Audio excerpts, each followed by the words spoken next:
んばんは。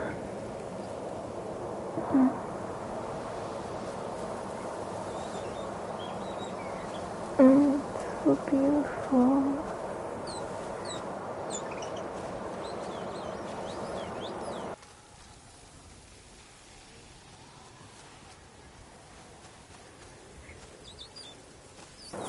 Yeah, I can hear you.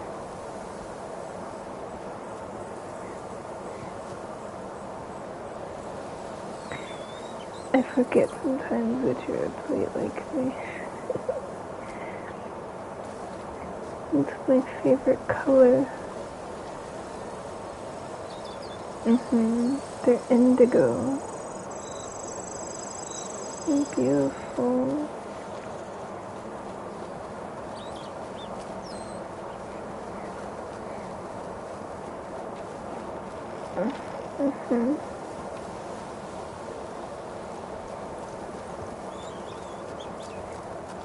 I promise I'm okay.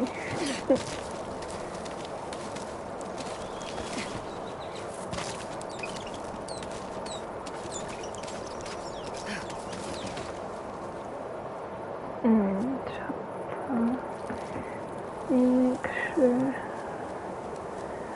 and fix my thing.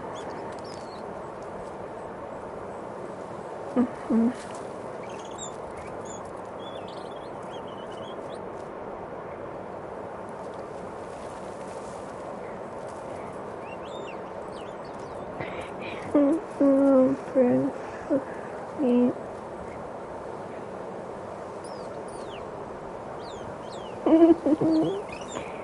I miss citrus.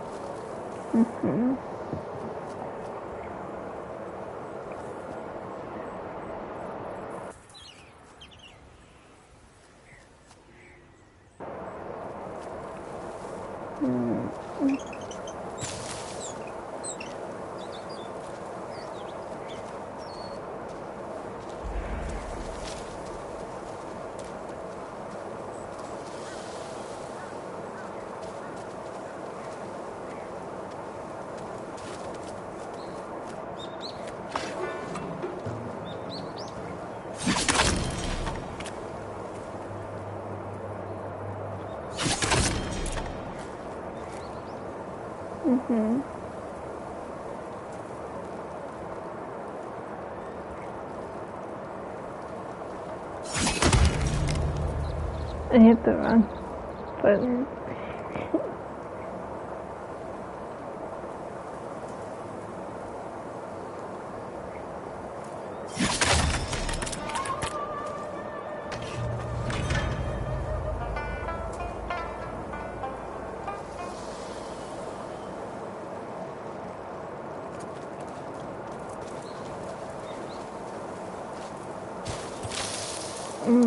Genki desu. I promise, yakusoku.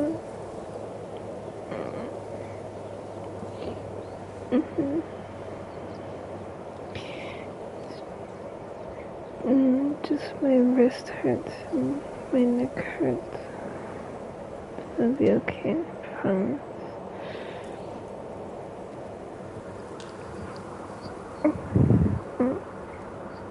Oh, that's only because when I was walking home, I stopped and got some hot tea.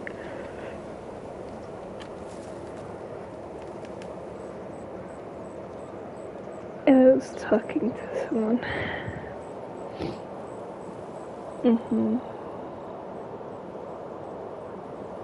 Yeah.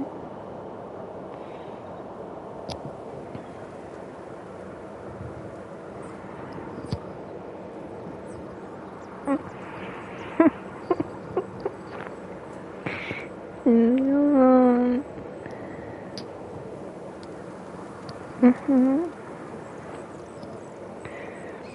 I'm cold. I did see. Wait, how did you see?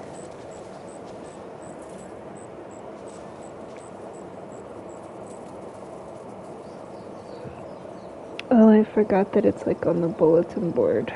I'm sorry. I was like, wait, how do you know about that? But I forgot that it's on the bulletin board. その方、よろしいか。雇われてくだされ。仕事次第だ。偽の僧侶を探しています。そやつは装衣をまといながら九尾組に仕えているのです。何をすればいい？用心棒、もしもに備えて。狼藉は道に反するので。礼は銭で払え。祈りはいらねえぞ。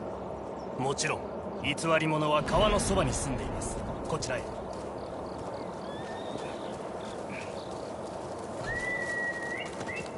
来い、望月。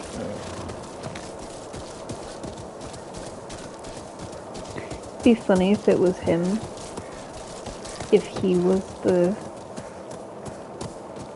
you know, he's saying that he needs protection from a fox in monk's clothing, but it'd be funny if he was the 気を one. 配っています。だが悪はあちこちにある。僧侶の本分は孤独。属性の役とは無縁に生きねば。役ってのは向かってくるんだ。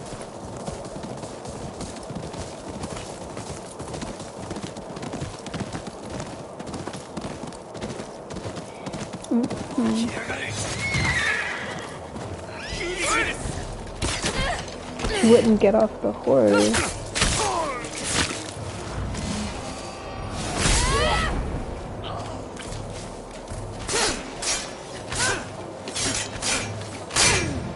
Oh my god, she won't die.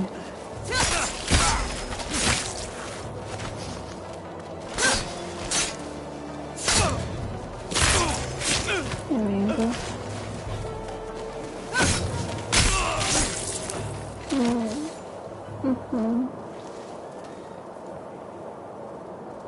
そなた、相当の腕だ。生き抜くためだ。So I'm kinda out of it.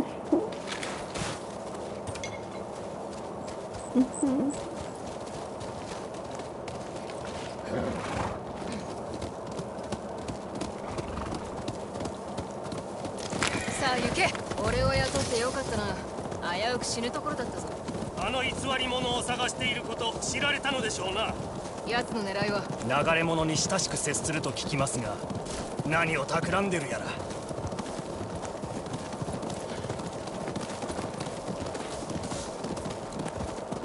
こちらです。追われる身だ。とうに逃げたろ。ではどう探せば。痕跡はある。辺りを調べよう。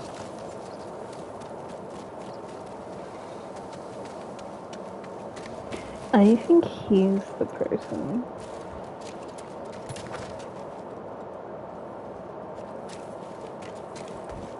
He's using me, and then he's also like bringing me to his home to snoop around. 赤い葉。米びつも。蝦夷地では米は育たねえ。運び入れてるのか。だがどうして？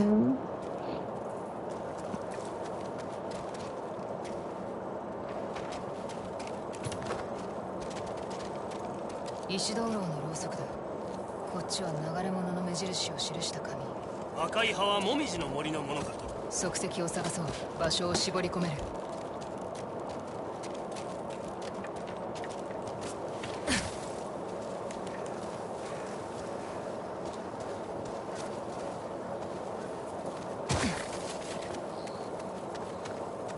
ひずめの跡だ。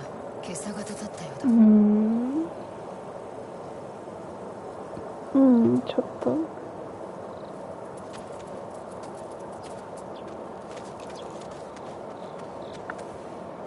ここで馬から降りた。これは松の木の葉に見えるな。行き先が分かりました。お連れしましょう。もみじの森といえば赤い楓の木ですが、松の木と交わる場所があります。近くに石灯籠もあるか。ええ、この道をまっすぐ進めば。その道は罠だ。丘を横切る。九尾組が追ってきても止まるなよ。はい。恋人。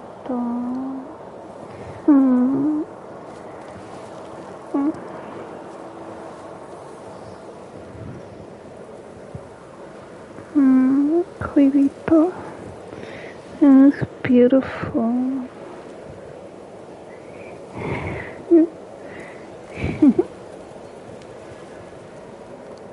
うん。はい。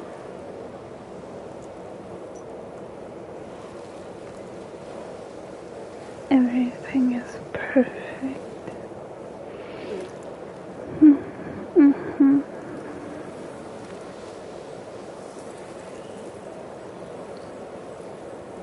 Mm.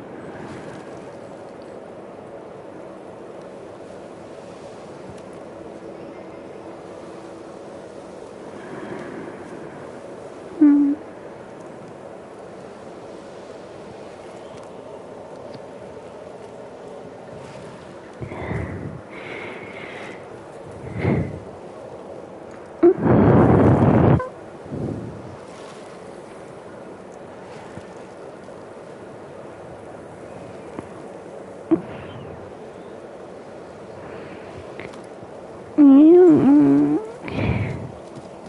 I was watching something.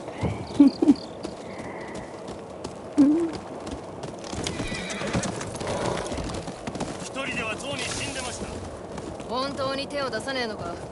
襲われたらどうする。武器がありません。扱い方も知りませんし。覚えて損はないぞ。殺生は禁忌です。うん。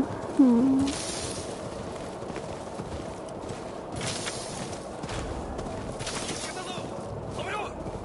追ってきました。止まるんじゃねえぞ。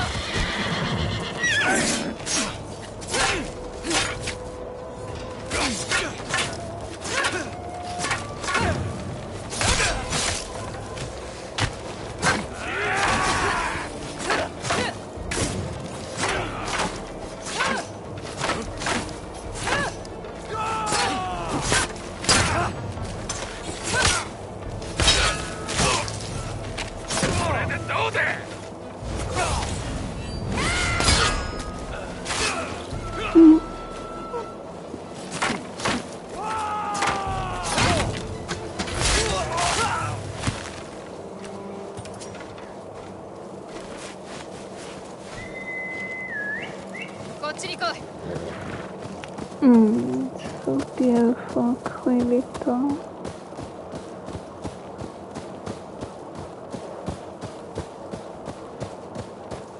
もう着きますよ。松の木が生えているのは森の奥、街道の脇です。広大に向かってくれ。見ておきて。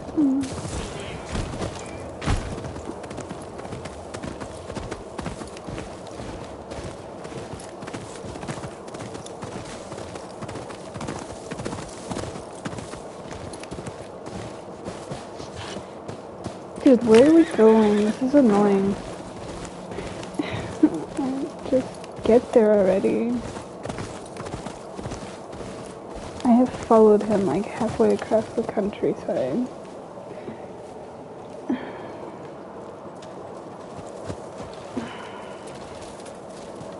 I think he's leading me into something bad. ここからなら森をはっきり見渡せます。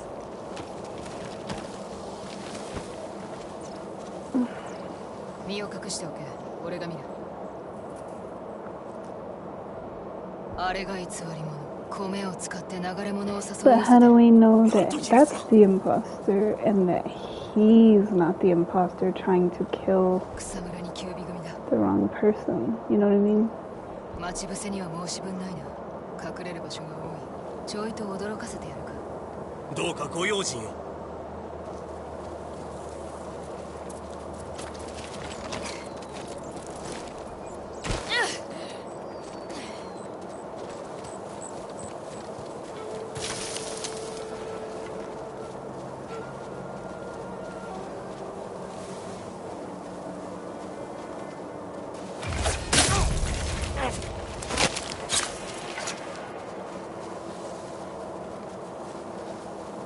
鬼様の亡骸を焼かれたの。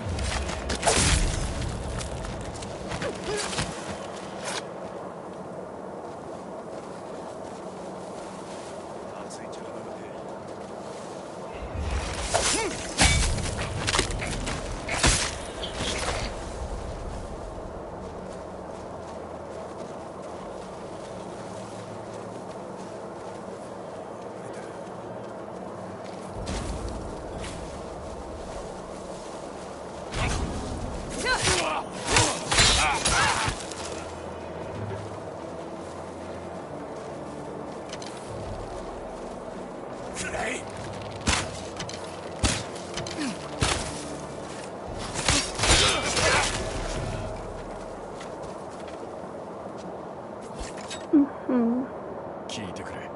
キュービ組に脅されていたのだ。手を結ぶか死ぬかと。流れ者に米を恵んで信用を得て。それでその後は知らん。キュービ組にさらわれた奴を二度と見ることはなかった。てめえは坊主なのか。ああ、かつては。今は果たして何者だろうか。命乞いはせん。切ってくれ。切りません。これ以上血を流して何になるでしょう。償いとして流れ者に飯を恵め。キュービ組とは関わるなよ。ありがたい。この情け決して忘れない。私もです。さあ礼を払いましょう。そなたのおかげで平和な世に近づきました。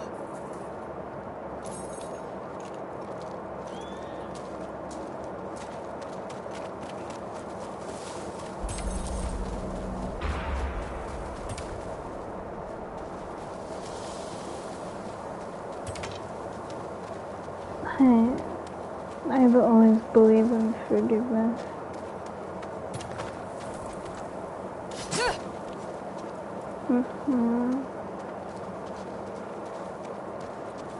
Because you never know why people are doing what they're doing. He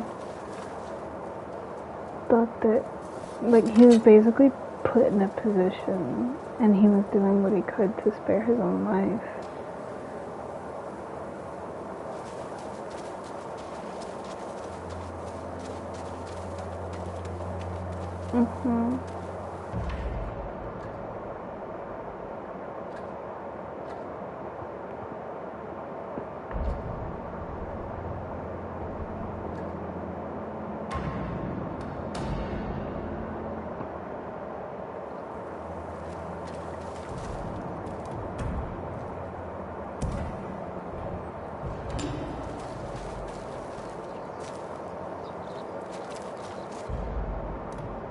I'm gonna go back up here. Well, I need to do these too, because those are the farms. Do this first.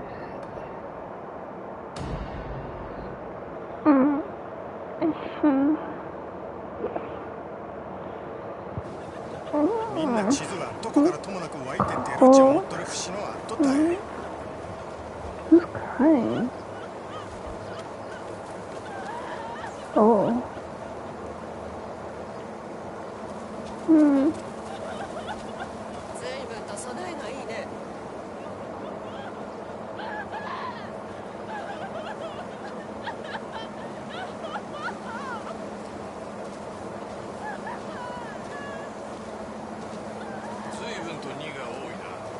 Yeah, I need to do these farms. We're gonna get this, and then we're gonna clear out those farms, because that's why these people are grieving.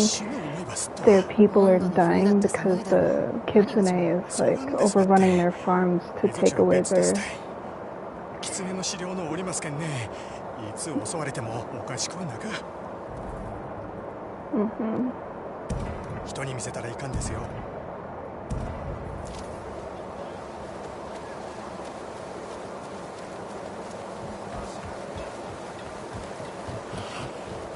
そこのお方、手を貸してほしい。孫の小吉が消えちまった。見つけてくれたらいくらでも払う。最後に会ったのはいつだ？幾日か前だ。一人で箱だけ狩りをしに出かけたんだ。近頃はなかなか食い物が手に入らなくて、オラはもう年だから飯は少なくていいのに。吹雪に巻き込まれたんだろう。探してくる。なんて親切なお方だ。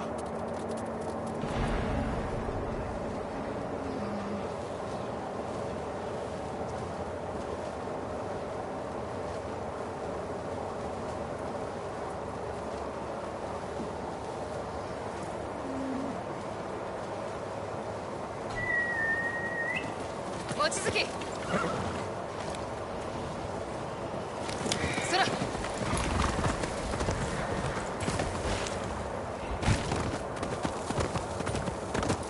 Yeah, it's a child, like, basically lost in the mountains.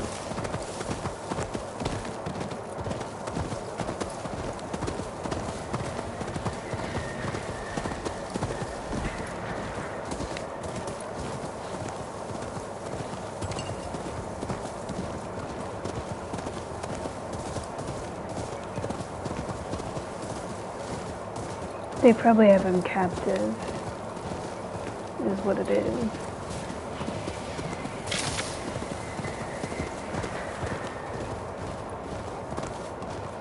Either that, or he's trapped.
It's beautiful. That's the kind of white that I was looking for. Ah, so beautiful.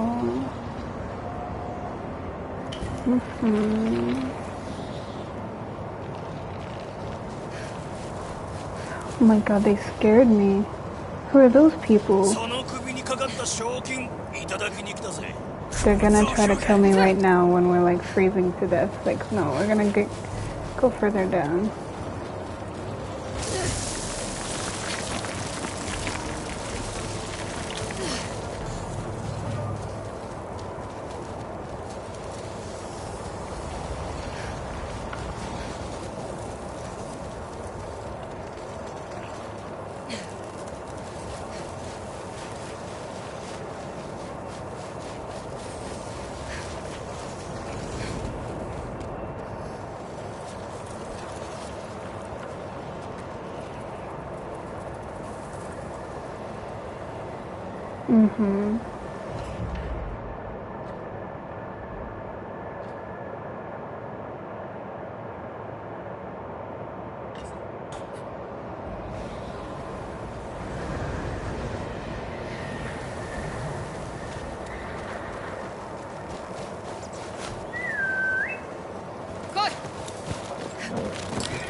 You could be anywhere and wait.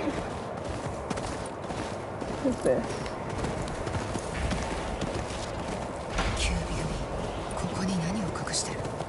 Oh, that's mine cells. We don't want to do that just yet. We're looking for the child first.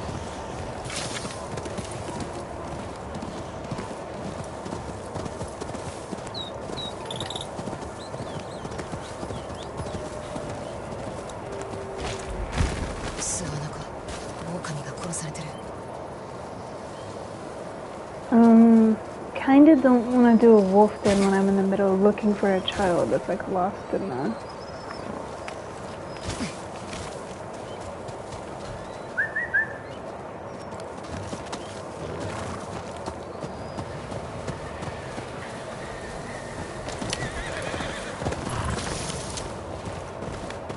Mm-hmm.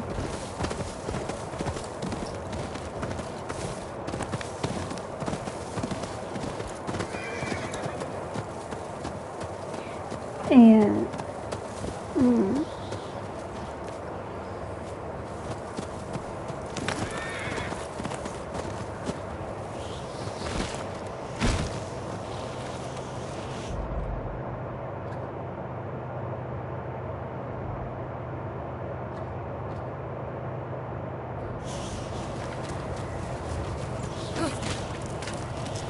I don't know where it could be. But you can freeze to death if you take too long.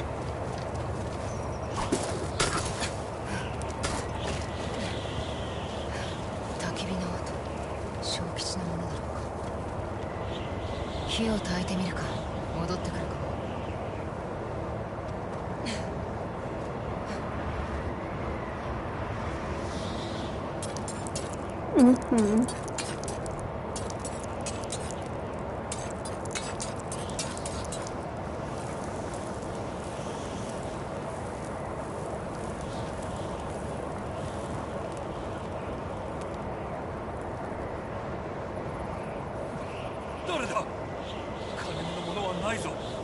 小吉か。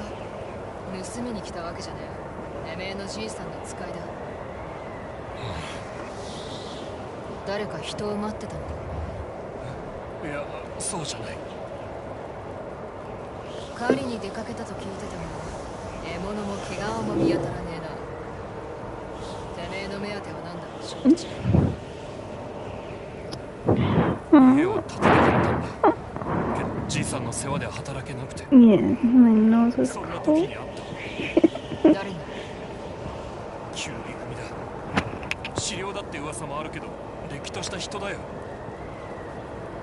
飯も銭も頼めば何でも恵んでくれるんだ。その代償は何だ？あんたに明かす気はない。来い、小吉。これがてめえの望みか？違う。じいさんを置いていけるわけがない。ならば死んでもらうぞ。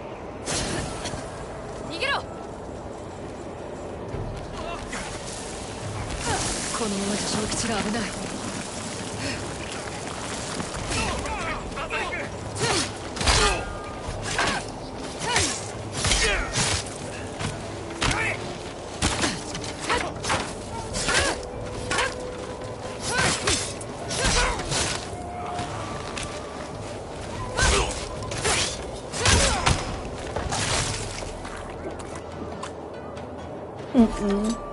命の恩人だ。助かった。その命無駄にするな。じいさんを見捨てるんじゃねえぞ。貧しすぎて目が霞んでた。同じ過ちは繰り返さない。じいさんと生きる。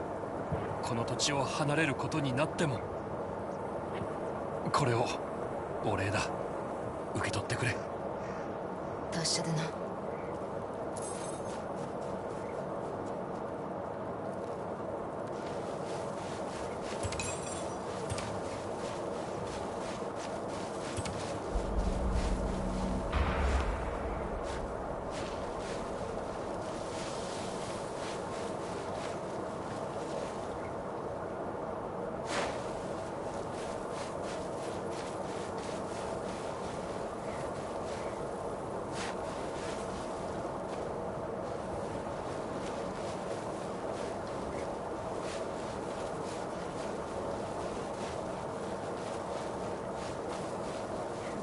I wrote my name again.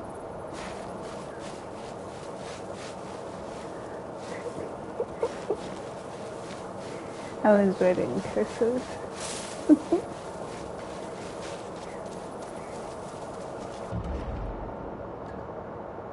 Okay.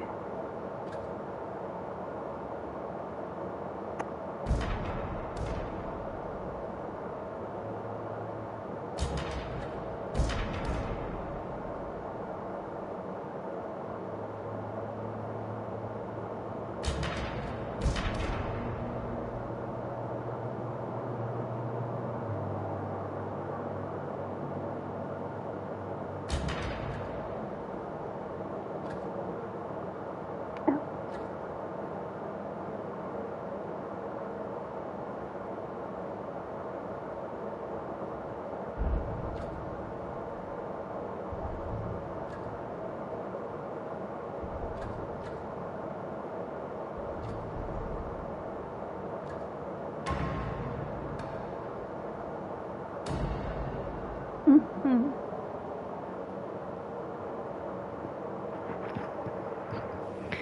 取引できる品はあるか、カッケマン。 I know that he didn't mean to. 旅人なら喜んで応じよ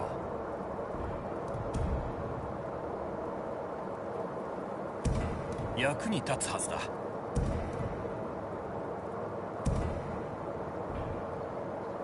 殿とで一杯やりたい気分だ。酒が刀は抜くな。見事な刀を刺しているな。よく切れるぞ。近くに稽古台を置いてきたから試し切りしたきゃ使いな。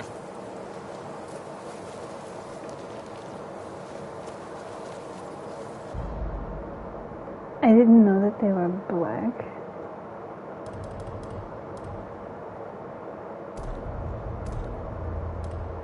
Yeah, I like the white, but the black messes it up.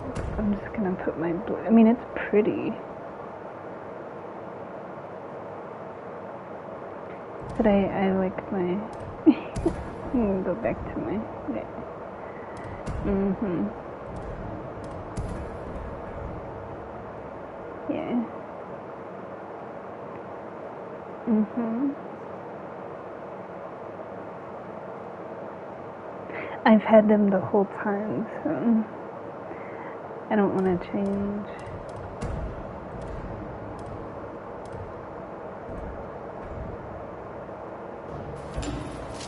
Mhm.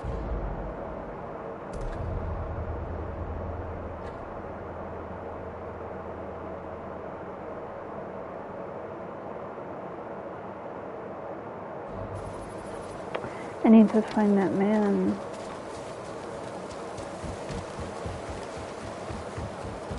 みんなの殺し合いはやめてくだされば。もう少しだ。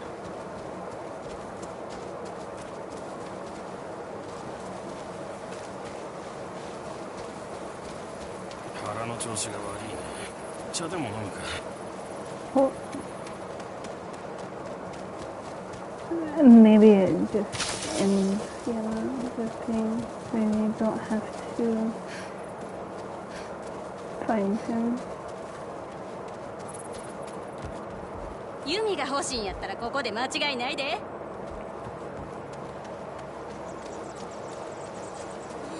寒さをしのげるのはありがたいね。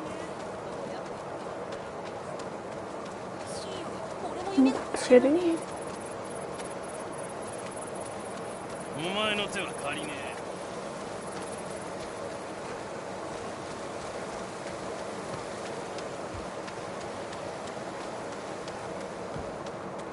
キュービ組の暗号をユキに見せてみるか。手がかりが欲しい。問題を起こす。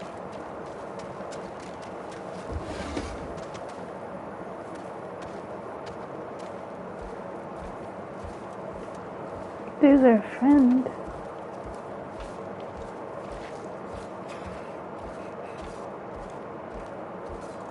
誰を待ってる？森で私を捨てたシミットルのルローニ。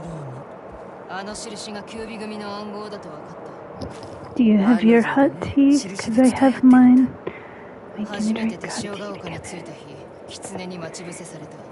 Mm. 待ち伏せの後、ある印を見つけた。おそらく隠れ家を指してる。 Gunfight. そこへ連れて行こうとしたって？目当ては何さ？さあな。でもその隠れ家があいつの巣穴かも。待つ前はいくつきも狐を追っていた。あいつらの話と暗号で隠れ家がわかるかもしれないね。藤田って侍を怒らせちまった。次やったら切るってよ。顔を隠せばいいさ。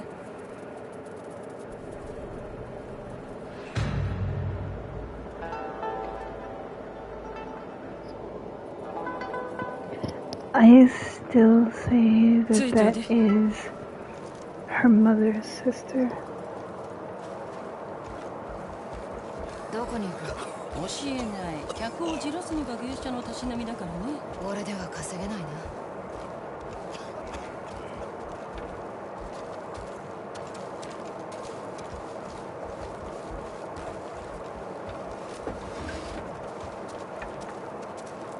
この壁の裏は隠れ道。藤田の部屋を覗けるようになってるんだ。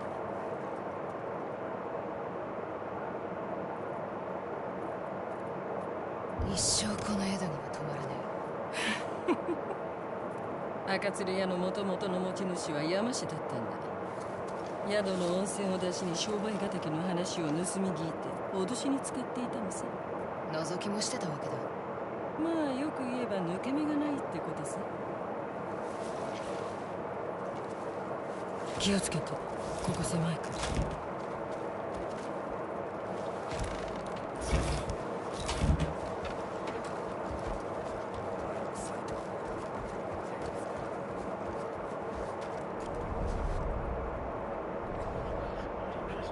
今一度よ、あの女が先に狐を見つけてみる。お主ら国に帰れんぞ。長介に伝えよ。知ってることを話うと手を切り落とすと。長介君、どうやらそいつが松前の回し者みたいだね。もしかしたらキュービ組の隠れ家を知っているかも。どこで落ち合うつもりなんだ。部屋を改めたいが。私が藤田の気を引く。手早く済ませな。狐にも厚苦しいしこめどもが腹立たしい。まったく何でたちだろう。私が些細な思い違いをしたばかり。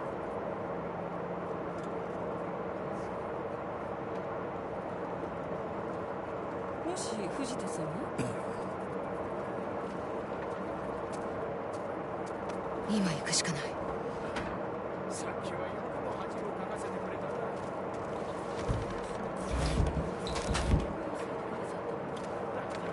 口だけは達者のよ。侍どもも行き詰まってたんだろう。ああ、これだ。中島屋という酒どころに長介がいるようだ。他にも何かありそうだ。異例の罪により追放だと。何か見つけた？いや、まだ。見つけた。回し者からの文だ。長介は印のことも文に書いてたが、侍は読み解けなかったんだな。今はこれで十分。藤田が戻る前に出るか。自分の部屋に女子が2人。藤田なら喜ぶ光景だろうね。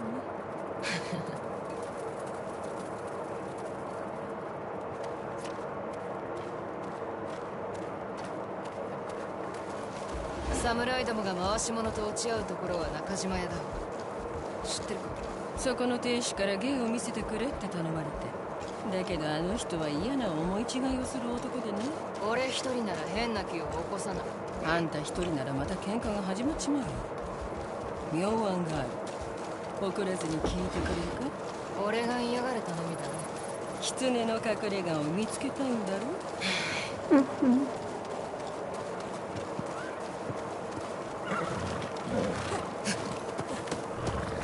行け！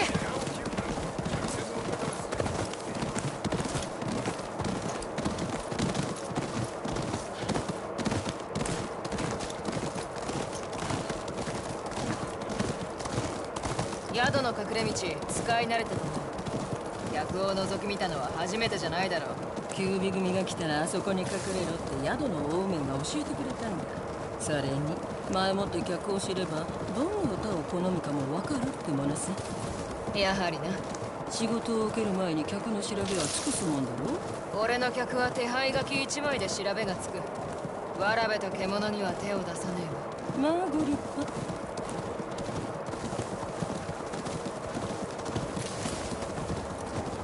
馬がよく懐いてる。餌のおかげ。それだけじゃないだろ。これこそ人類一体ってやつだ。初めて見た時に感じたんだ。こいつとは気が合いそうだって。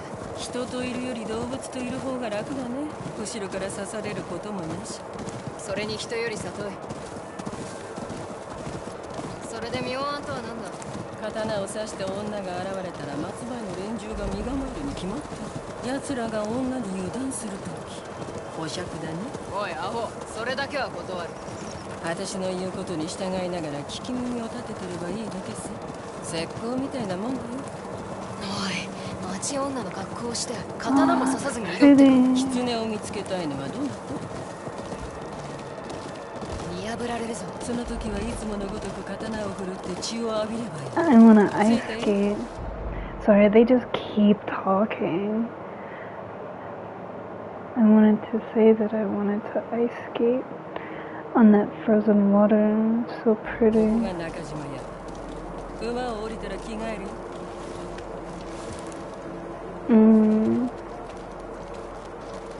Of course, I would be a concubine.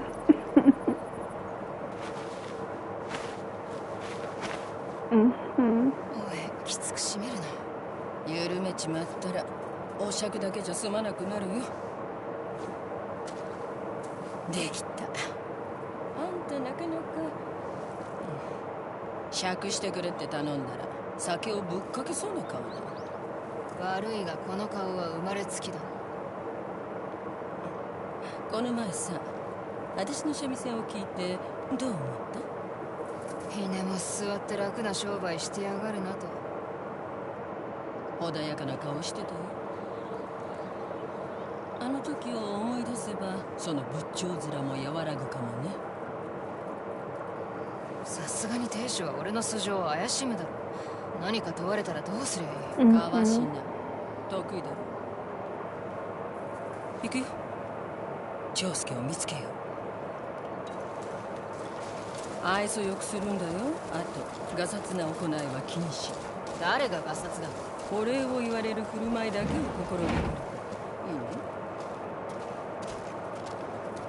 ああ、待ってたよ。いつ見ても蝦夷地一の器量よしだね。平太さん、聞かせてもらっていいの？当然だろう。ところでこのお連れは？二と瀬もここで働いてるが。なんだ、あんた髪を変えたのか？この子を一緒に弾いてくれるんですって。そうかい。お得意は2階にいる。下稽古なら1階の客前で。よしあしなどわからん。いいかい。目当ては松前の回し者長介だよ。あいつならきっと九尾組の隠れ家を知ってる。声が震えてるぞ。守るべき評判があるからね。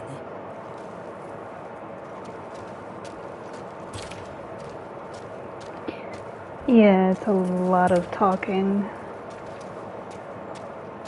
And it's like I don't like to talk over stuff, but they talk a lot in this one.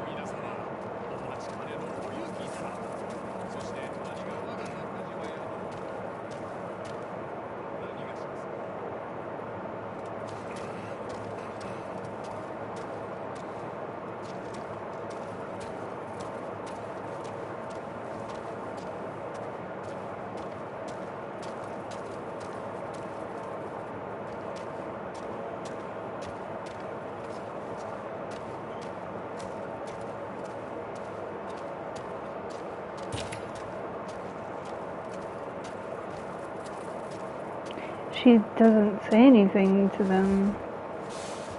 And then there's like no initiation to like initiate with them. Maybe it's down here.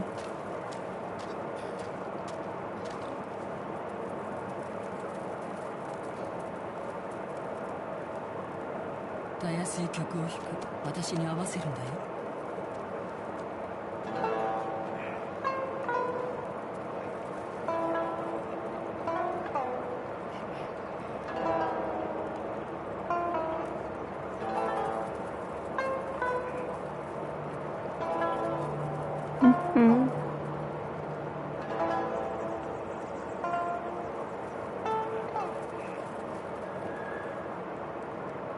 目は伏せて耳を澄ませる。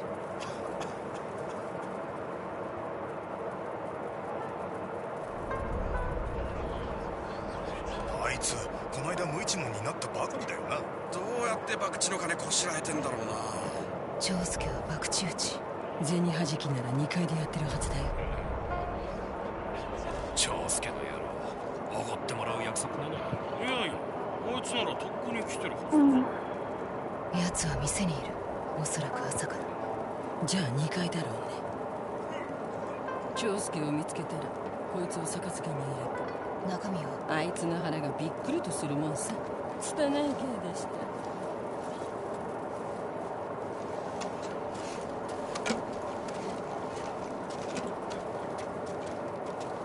長介の面を知らねえぞ。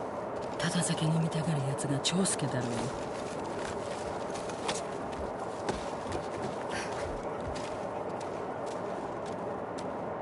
せを運ぶ歌を一つ。長介さんね。誰だてめえ。今度のお連れ様から一杯どうぞとのおことづけが。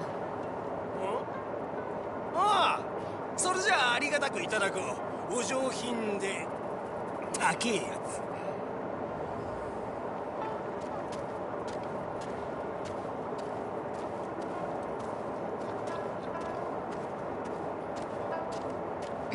値がわからん。どれを選べばいい？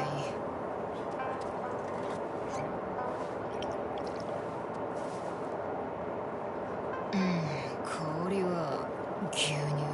舌に絡んでくるな。濃すぎる。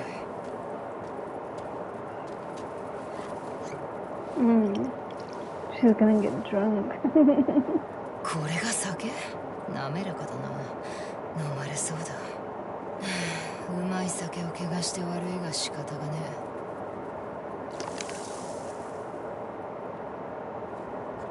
え。さあどうぞ。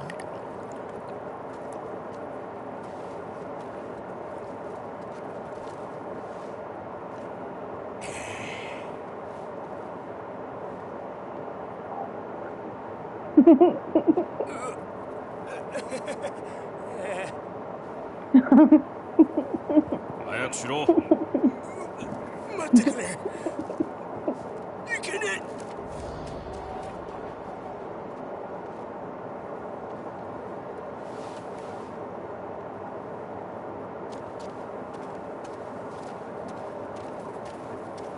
うまくいったね。圧置いて。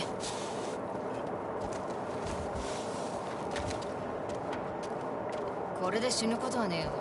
たっぷりと水を飲ませればいい。でもこのことはまだ内緒だよ。I wanna go ice skating. よーく息をつきに。さもなきゃあんたの腹の中にいる悪虫がもっと暴れることになるよ。何者だ。何が目当てだ。この印を知ってるだろ。そりゃ生地の柄だろ。川沿いの染屋で見た。他には？染屋の女主が妙なんだ。一月も店を閉めてるし、ひいきだった客の相手もしないらしい。なあ、俺死ぬのか？家に帰って湯をたっぷり沸かしたら一滴残らず飲み干しな。おい長介、赤地から足を洗え。染屋に向かう。その前にこいつを脱いで楽になりた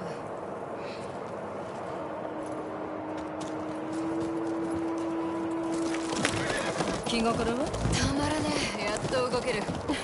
長介の野郎に一杯食わせてやったな。あんたに従っただけだよ。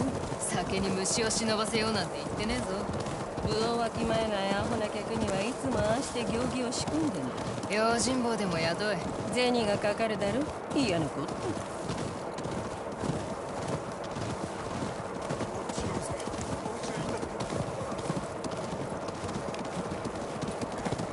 I can feel parts of my 長介が nose 言っ I've てた染 never 屋の felt 女主 before. 知ってるか？顔は知らないけれど染めの腕はここらで評判だね。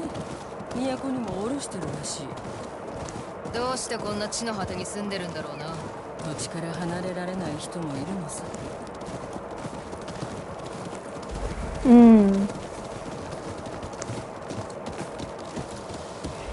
着いたよ。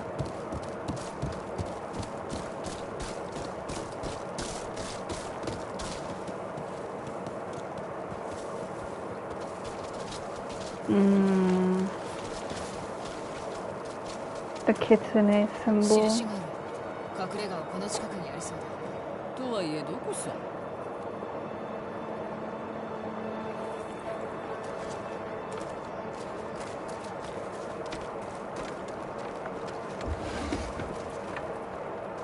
誰もいない。全員がひっくり返ってる。飯の最中に襲われたのか。染谷は九尾組にとっ捕まったと思う。他のところも改めよう。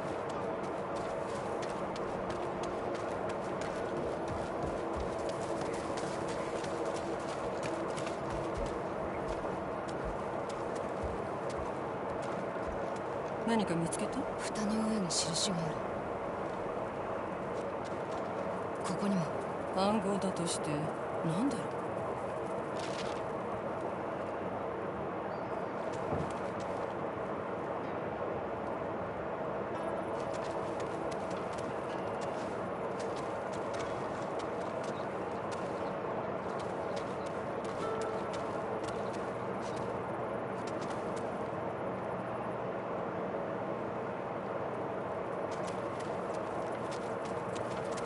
狐の像。音楽9つ。それで良さそう。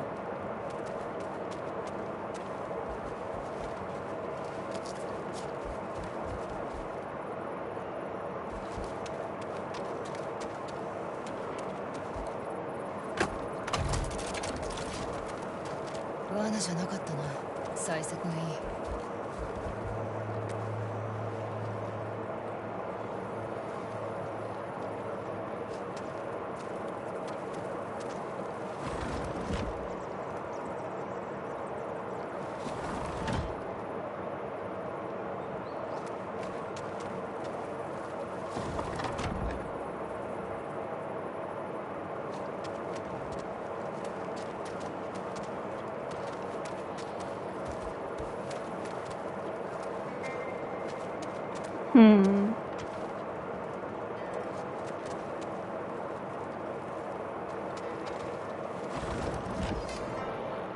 もう片方も。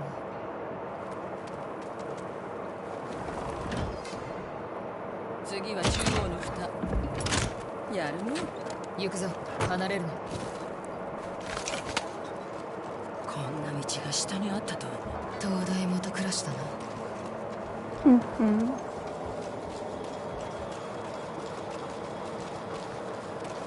I promise I'm okay. 誰か捕まってるぞ。染谷も生きてるといいのだけれど。敵を殺す。離れてる。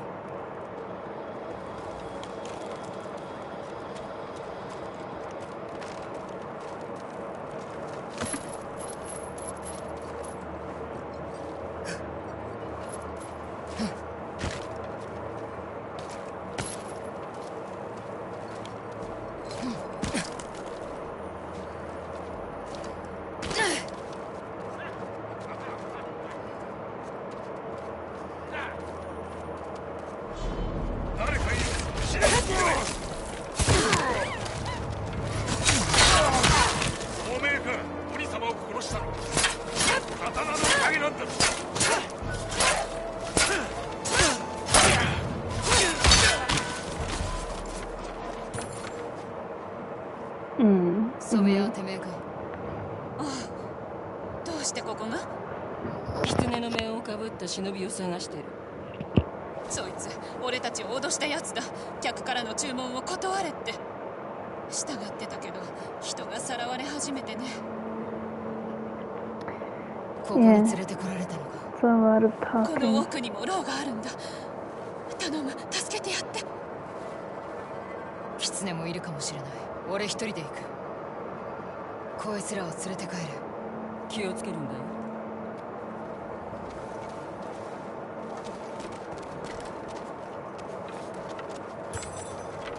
飛んでも届かね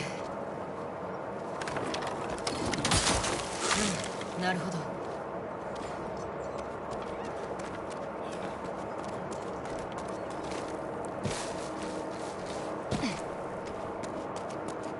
見つけた。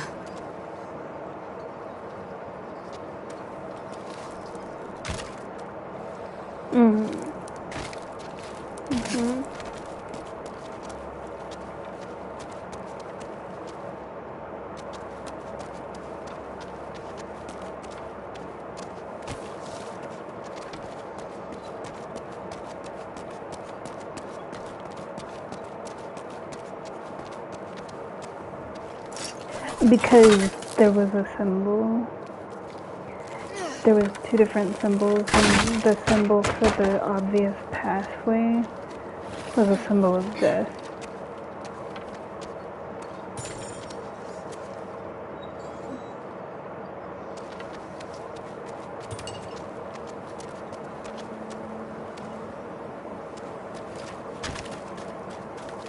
忍びの道場ってわけじゃなさそうだ。どうして人を捕らえる？何が目当てなんだ？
怒りの姿勢だ。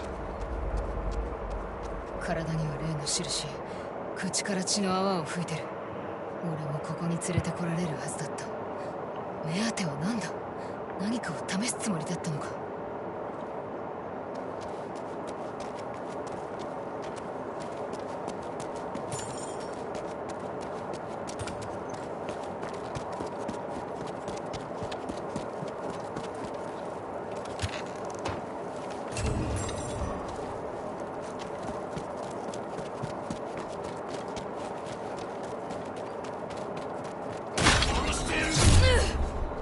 Bitch.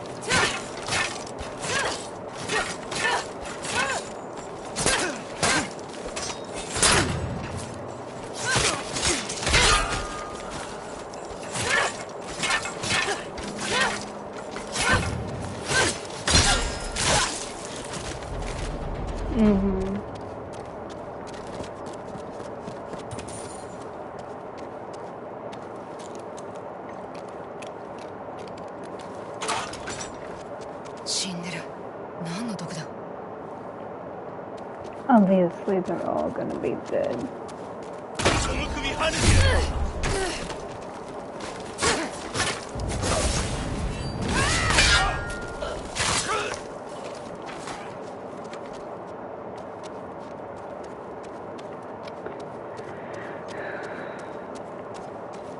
Yes. Annoying.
Maybe here.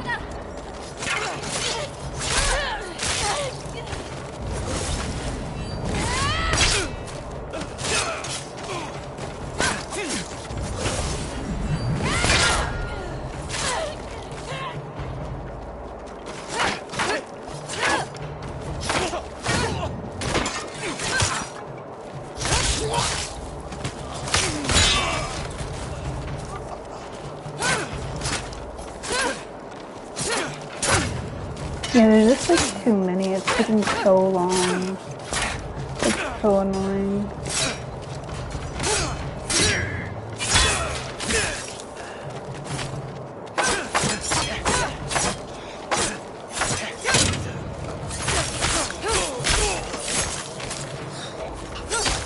Mm-hmm. 狐の野郎め、どこに消えた？残していったものがあるはずだ。九尾の狐の像と印が。この像どこかで見たの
That fucking thing wasn't blocking me.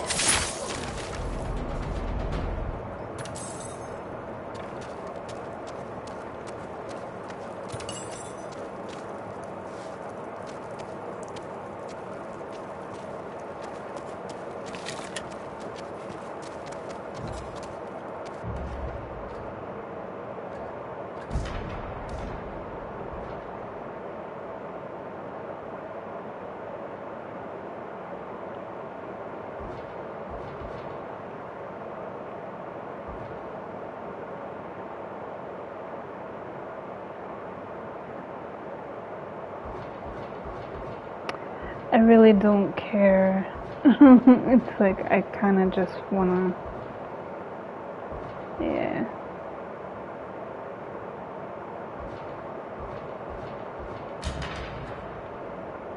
Yeah.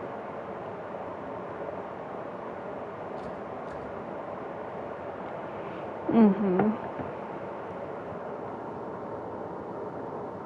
Yeah.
からくり箱か。狐の姿が描かれてるが、どこから開けりゃい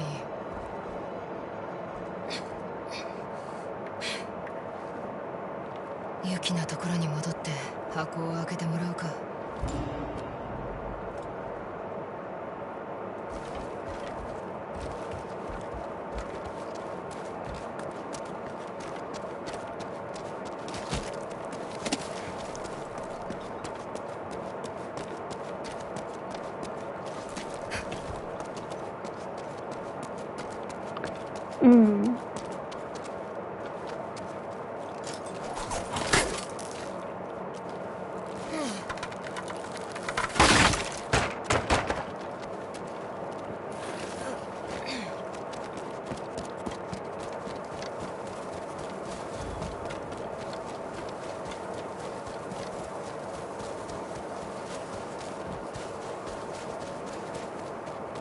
調べを。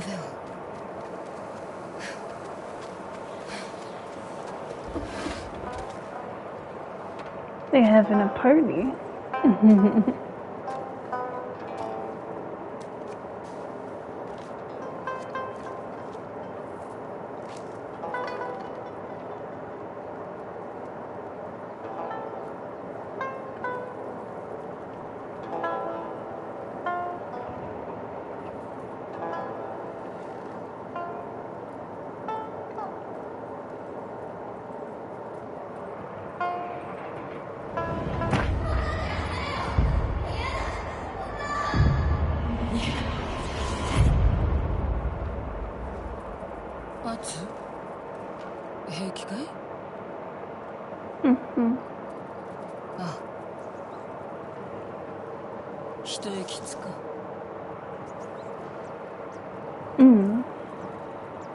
I was about to do the same.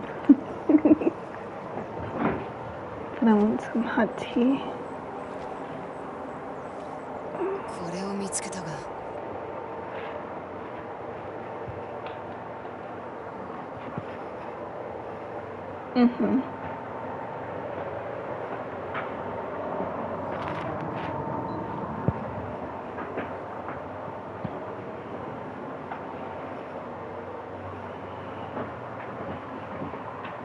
はい。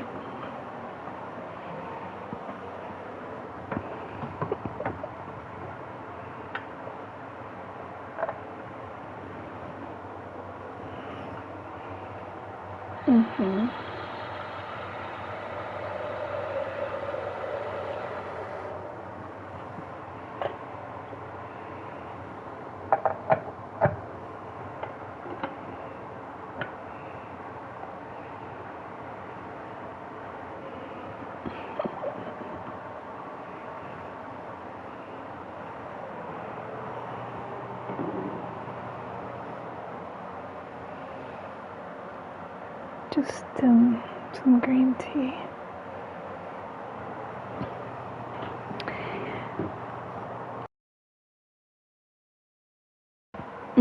It's like loose leaf tea.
I'm listening.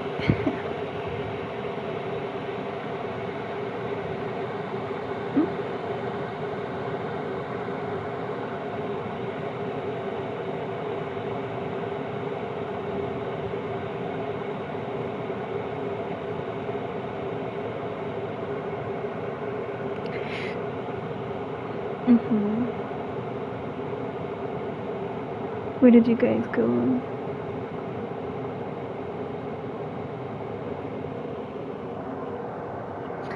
Aww, it sounds romantic.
You're pretty much the only person that talks to me about that kind of stuff. Because I usually don't ask. Yeah, so... Hey,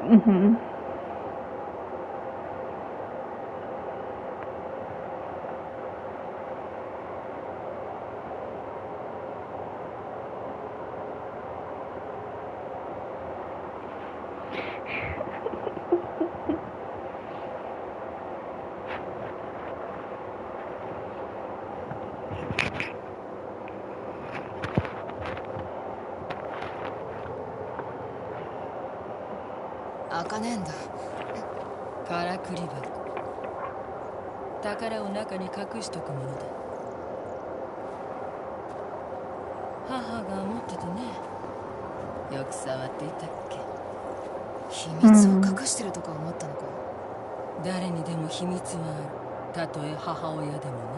私は母を知りたかっただけ。ある日触ってるのを見つかった。母は叱るどころか。人の秘密を明かす知恵をこともなさげに授けてくれたんだ。ほんと一押しするだけ。中身は何だったんだ。私の産毛の束。宝はてめえか。それで狐の宝は何だい。毒だ。薬草の目録と花畑の場所。一歩進んだ。私は染谷一家の様子を見てくる。また後で。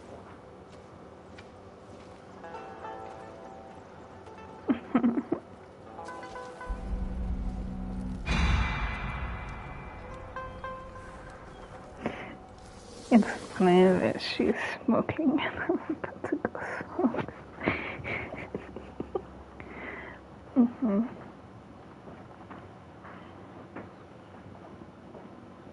Hi.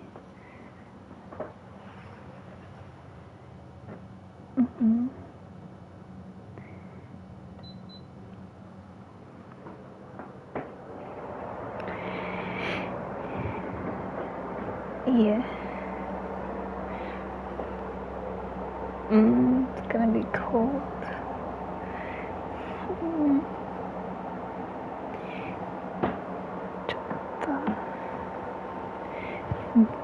I need to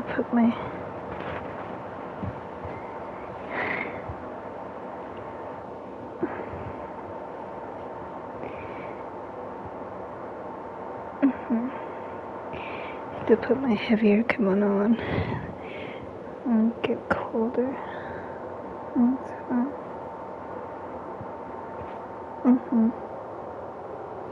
I made some hot tea, so I'm gonna bring that out there with me just to have something warm to touch.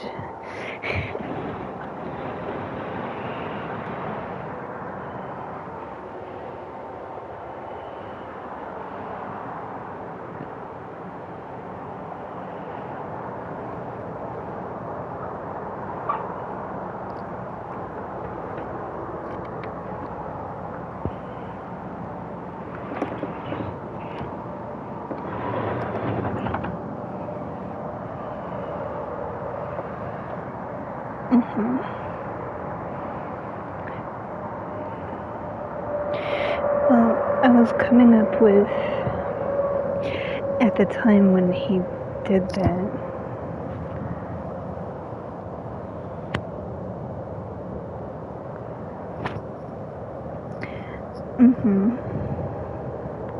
I was just working on a dance, like a piece of what I was trying to do. Because it's kind of coming to me randomly. And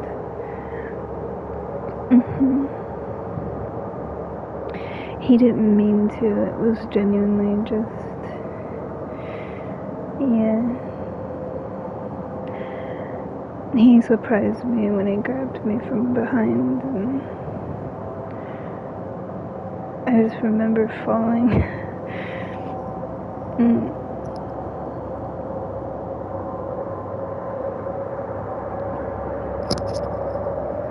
It's okay, I'll talk to Toto. He's just like a big brother. So he's very protective, because a lot of people have hurt me over the years. So I'm sure he thought he did it maliciously, but he didn't. It was an accident. But I'll talk to Toto. It'll be okay. I'm okay. Really.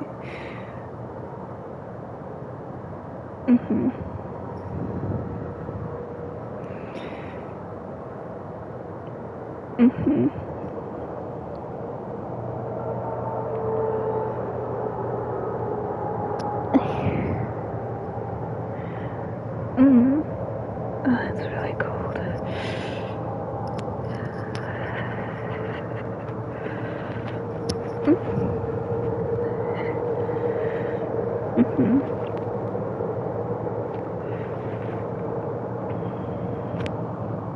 Are we still going to Oscars tomorrow? Okay.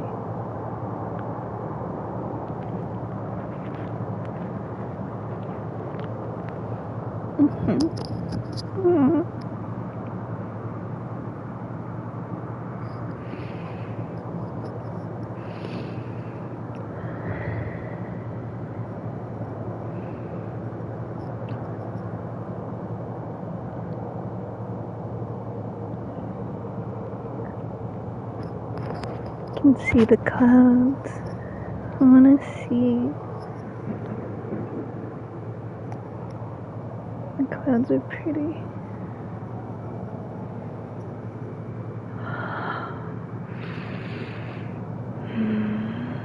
The night air. It's beautiful. I promise I won't sleep outside.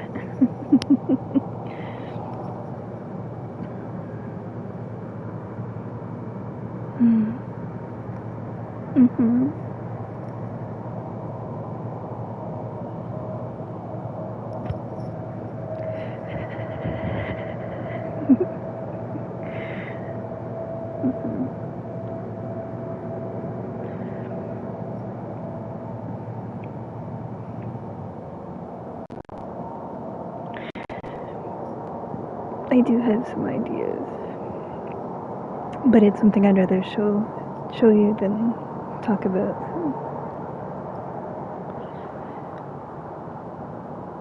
I can come by tomorrow.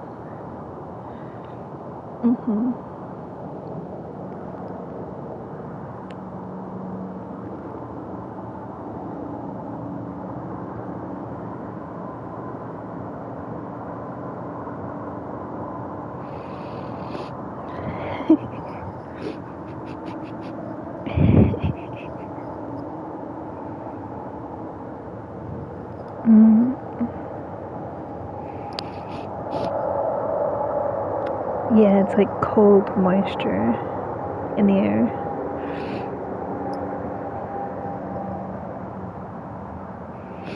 It always wreaks havoc on my sinuses.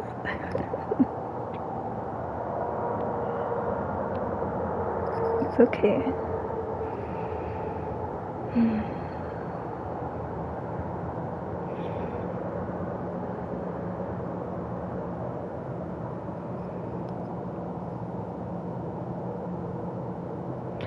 I like sleeping. I know it. I know what you're saying, but I like to sleep when it's cold, and you can wrap up in the soft, fluffy blankets. That's my favorite way to sleep. Just curled up naked under the blankets, like all the layers and layers of fluffy blankets. So comfy. Because it's actually not good for your health to sleep in air that's like too warm. Like heater warm. If it's natural warmth, it's different, but yeah, like running your heater in your living space. If you're outside and it's naturally warm, that's different, but the dry air from the heater is not good for your breathing. It dries out your sinuses.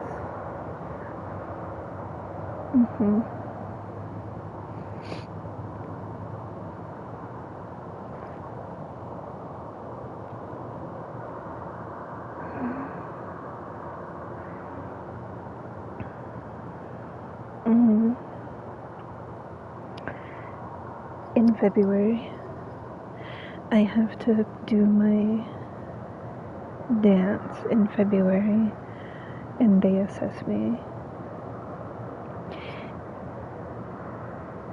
Even if I don't get accepted, it's okay. Because there's so many other different ways, you know. I just think that, you know, the community aspect and like being surrounded with other people and getting that experience is, you know, it's worth it. But I've also, to me, I've always been of the philosophy that you can't do something if you don't try. Like, if you don't put yourself out there and try. That's why I applied. But if it's not the path that I'm meant for, it will, you know, yeah, exactly. But it's like you don't know if you don't try, you know. But at the same time, it's not the end of the world if it doesn't happen that way. It just means that it's meant to happen another way.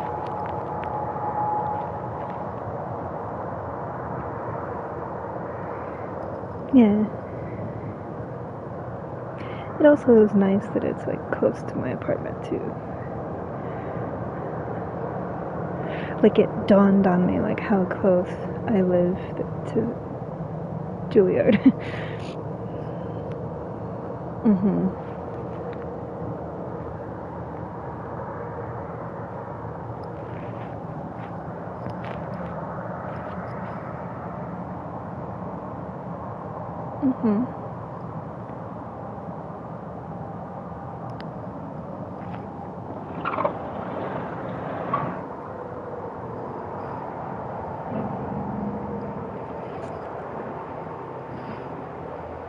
The good thing about taking your hot tea outside when it's cold is it cools it down just enough that you can drink it.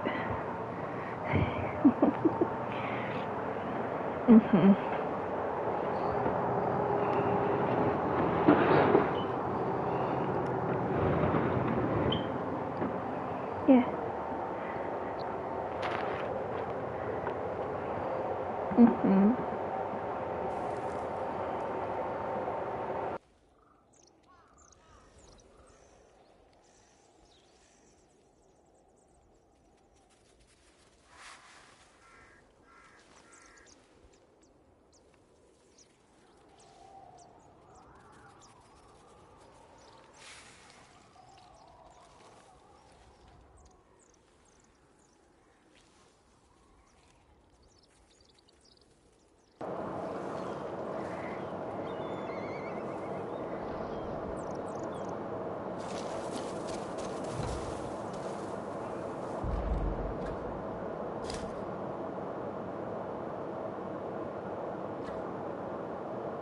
a lot of stuff to do, but we'll talk to them first.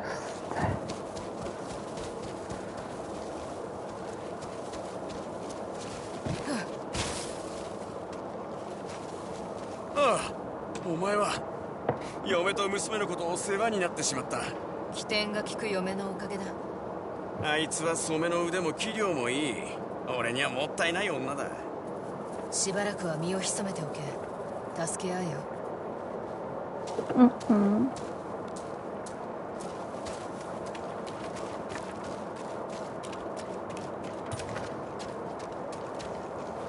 助けてくれた時、キュービ組を追いかけてたけど怖くなかった？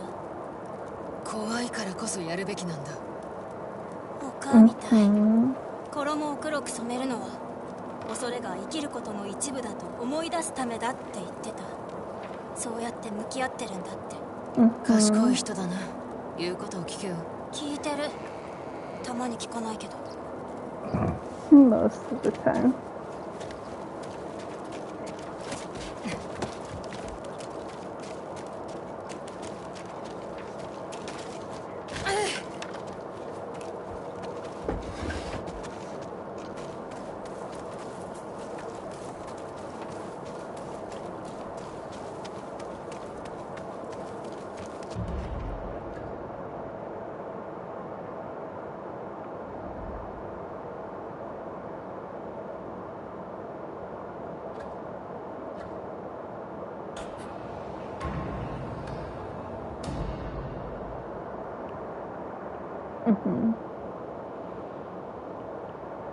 Not too much longer. 供え物が増えてる。みんな不満があるんだな。まだ供え物をしてんのか。そりゃそうさ。本領が手塩が丘で戦ってるらしいからね。今度は狐の狩猟と。噂なんて真に受けるな。みんなキュービ組に困ってるから噂を真に受けちゃうのも当然だよ。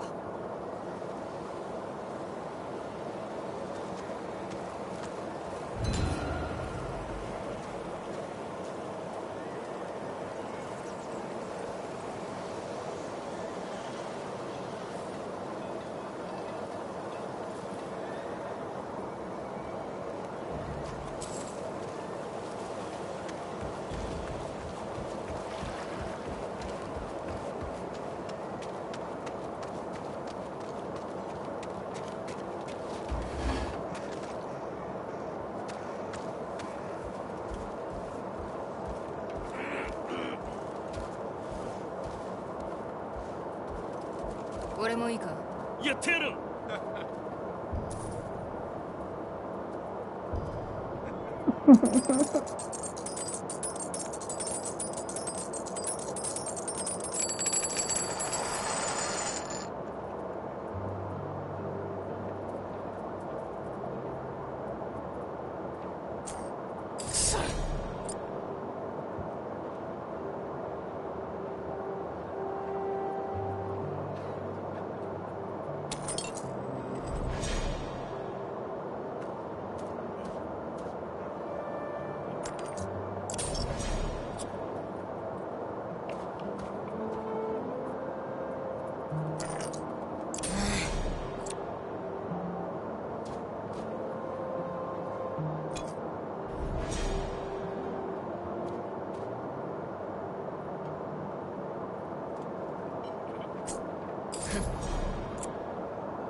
よしよし、いいぞ。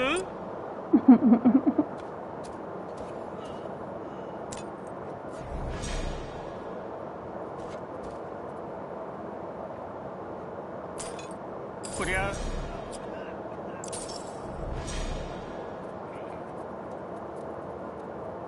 もう一勝負するならまた銭をかけるのもつまらねえ。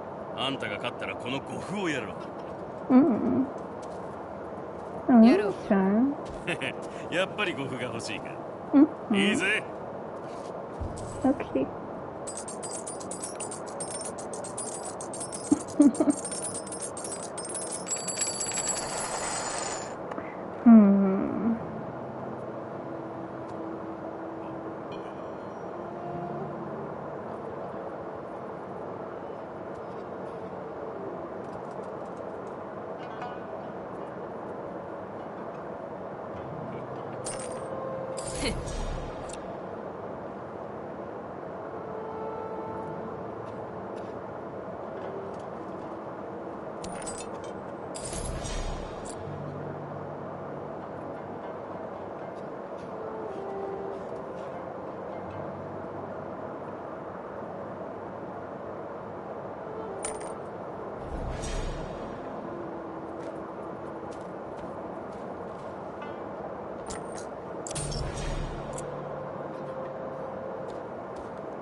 Yes!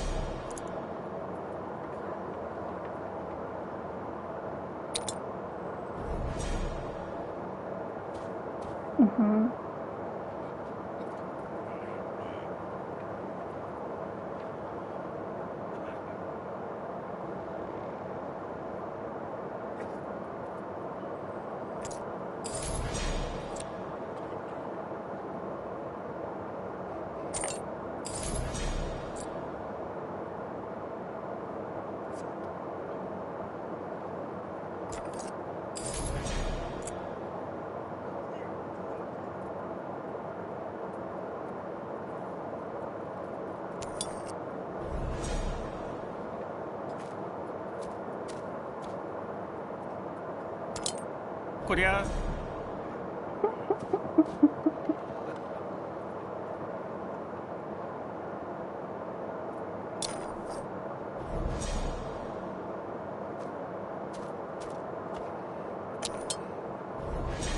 We're just gonna keep doing this. He's gonna keep knocking it up.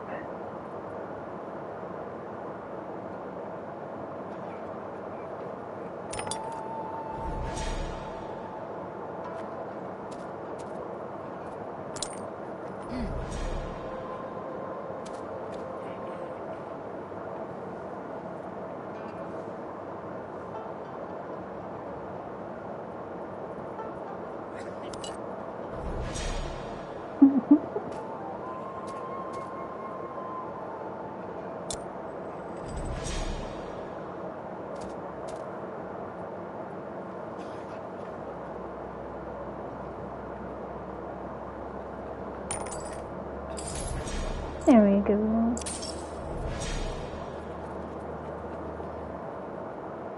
ああ、やられたよ。僕はあんたのもんだ。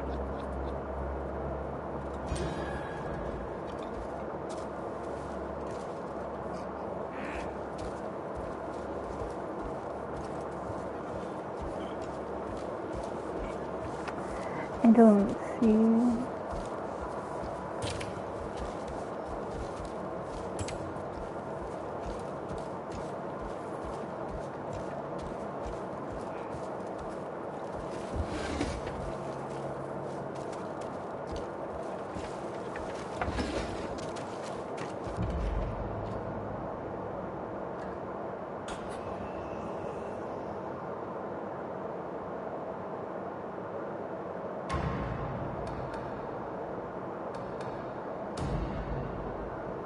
Mm-hmm.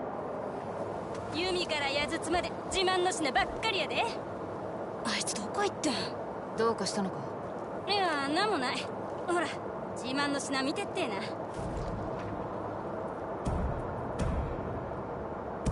あんたとの商いは気分いいわ。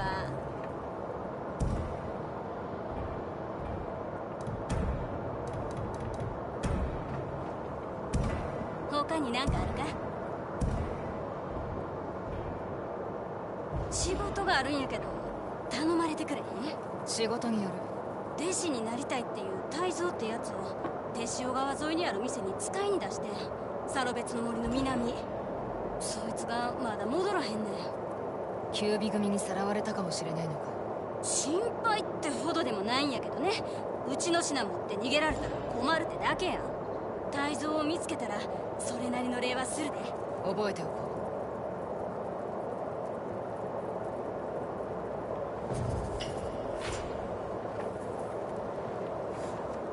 う。うん。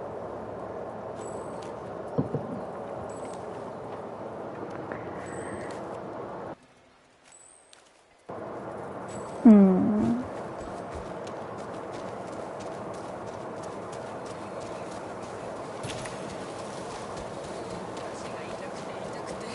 いいわらじが欲しい。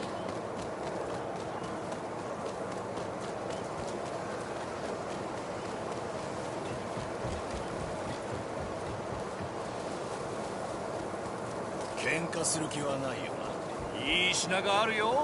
新しい品を手に入れた。見ていくか。どうもな。アプンのパエヤン。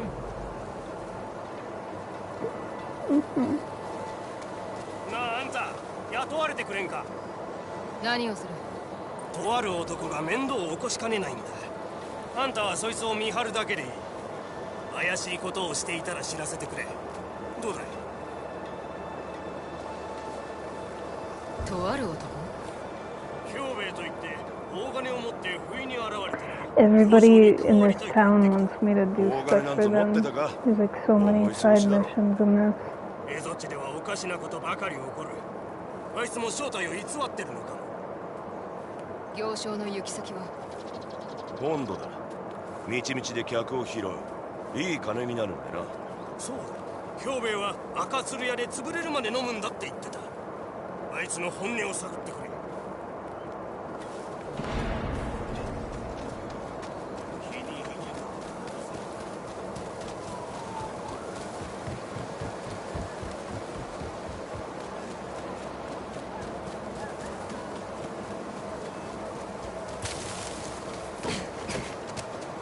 Yeah, it seems like deception, and I guess it makes sense because, like, the fox. But it seems like in this area up here, deception is like the main focal point, like the main theme of the storyline, because they're constantly talking about how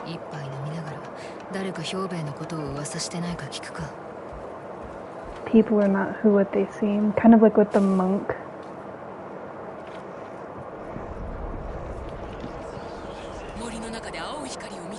Mm-hmm.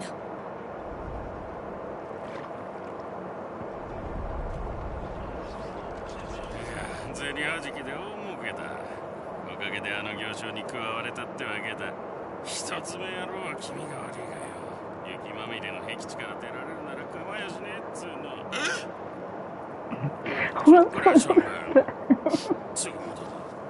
あれが兵兵衛。地と離れて後を追うか。行くか。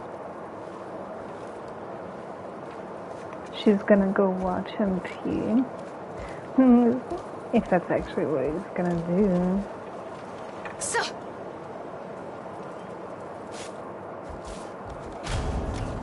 Wow.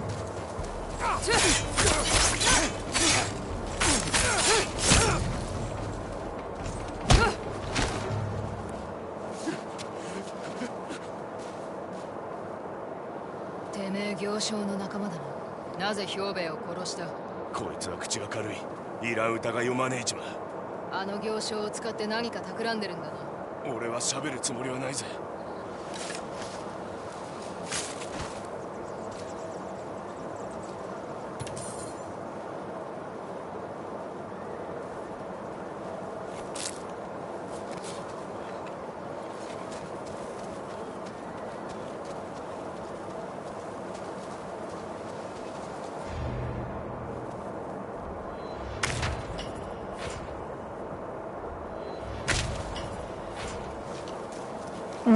首がねえなら賞金もなしですぜ。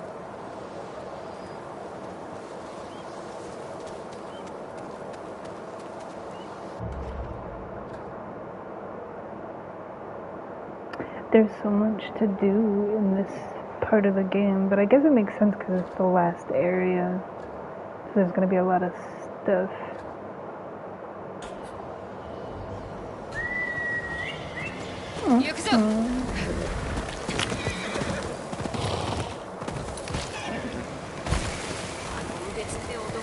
知らずだね。伝承ばっか追っかけて。どんな伝承を追ってるんだ。命を落っことす類さ。この辺りにもあんだと。雪虫やら雪の像やらそればっかでよ。東にある母子の木をわざわざ見に行くんだとよ。面白そうな話だ。あいつと一緒に死にてんなら好きにしな。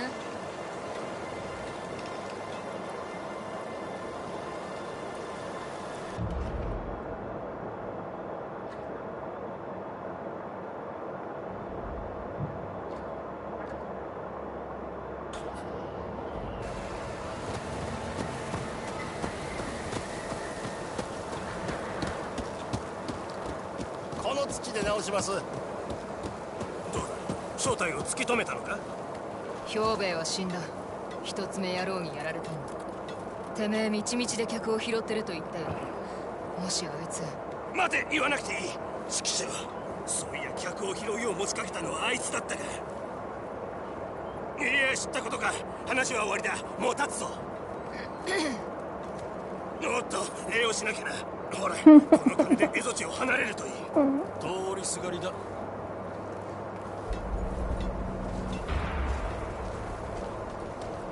用心しな。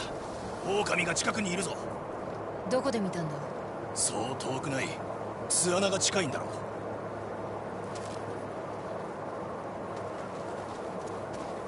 行け。Wait, we have to go.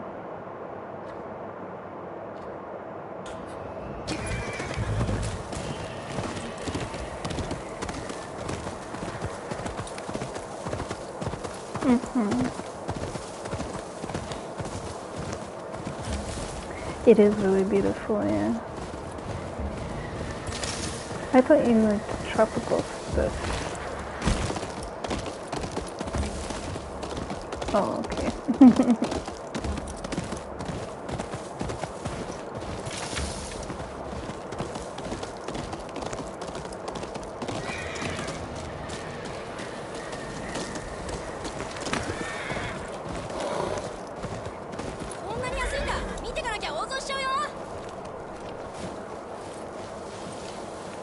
キュービ組。ランの弟子が戻らないのはあいつらのせいだな。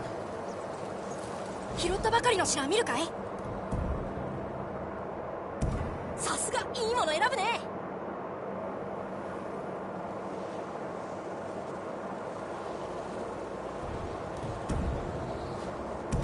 使ってくれる人に渡さないとね。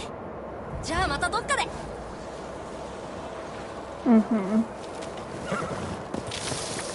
Yeah, he does.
蔵はこの辺りにいるかもしれない。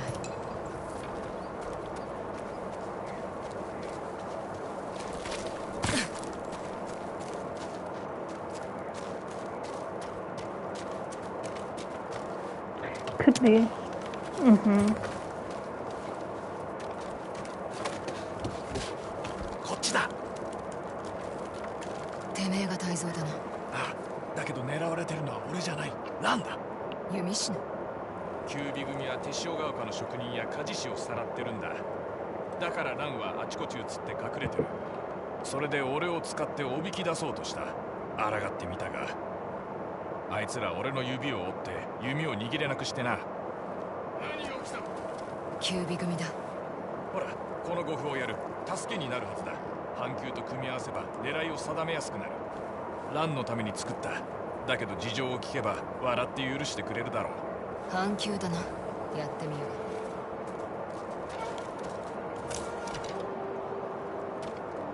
う。来やがった。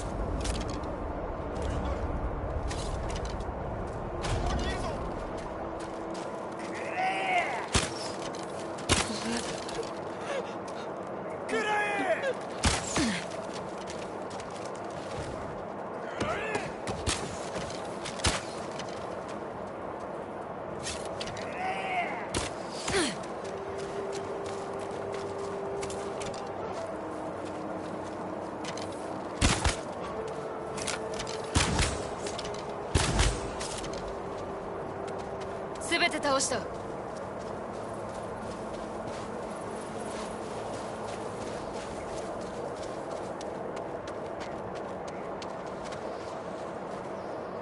蘭にどやされそうだ。弓矢以外全て持っていかれたから。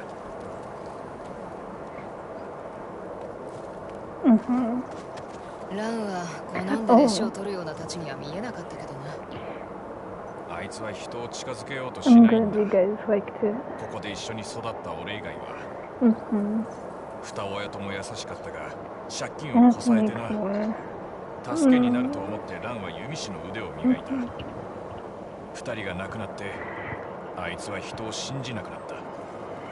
てめえはそばにいたのか。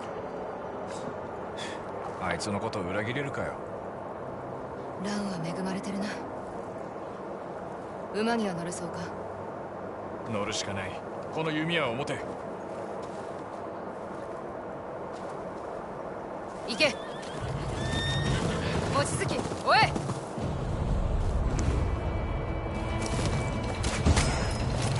赤釣り屋へ逃げ込めればそれでいい。後ろの連中は任せろ。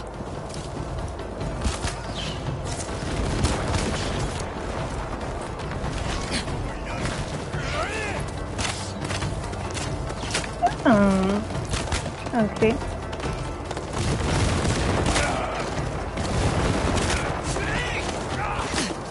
無事か、大将。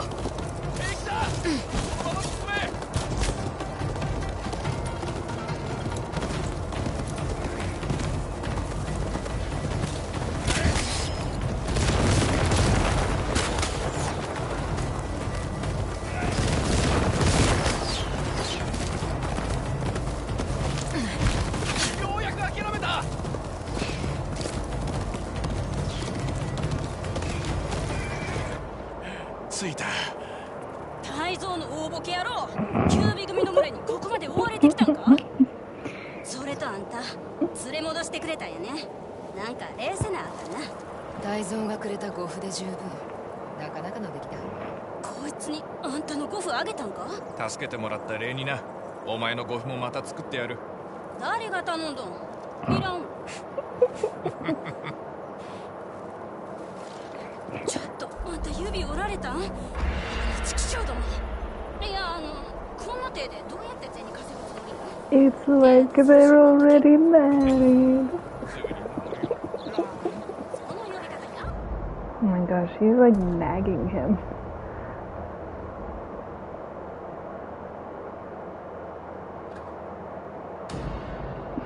Right.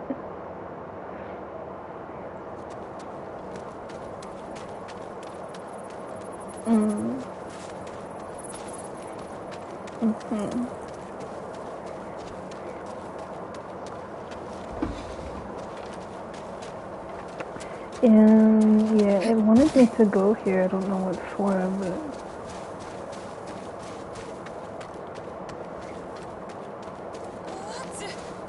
元気そうで何よりだ。また会いたいと思ってたんだ。いい染め物だな。Mm-hmm. うちの染めの技は一族秘伝なんだ。これからは娘に伝えていける。あんたのおかげだよ。受けた恩は一生かけても返せないけど、これをもらってくれないか。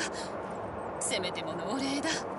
ああ。染め物が欲しいのか？いい染め屋を選んだね。いいだろう？Pretty. I like the black. The design on the cloth of the black one reminds me of the kimono that I already have.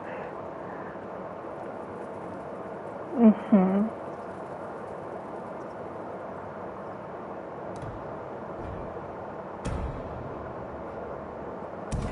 どうぞ受け取って。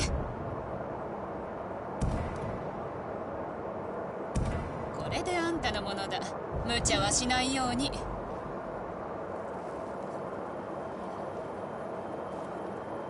Mm-hmm.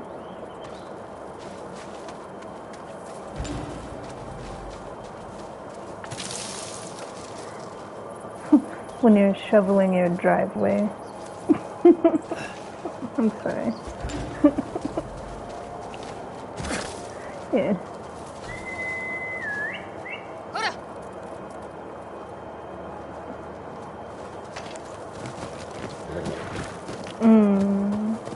Ocha.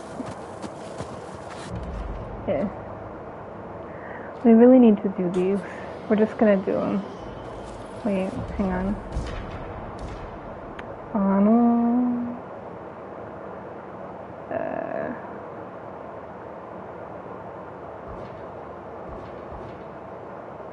Yeah, there's like a black dot. I know what it is. Yeah, okay.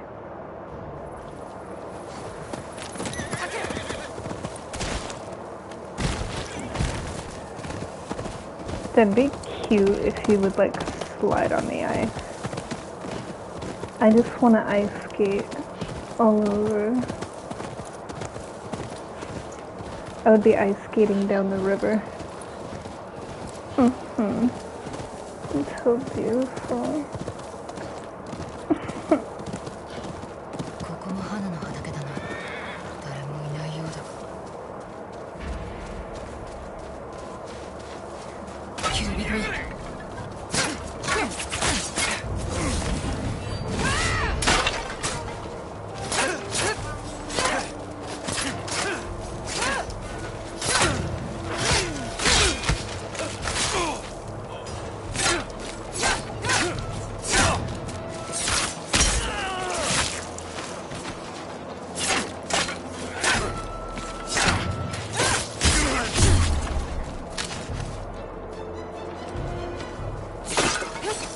I didn't know you could break these.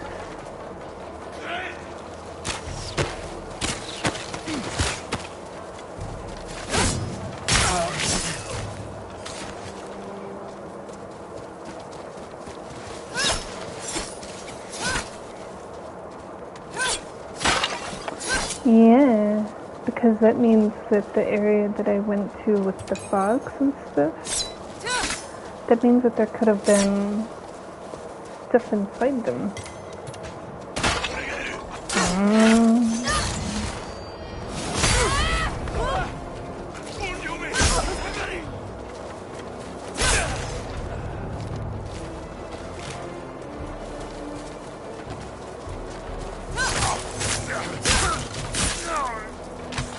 It's okay, big fella.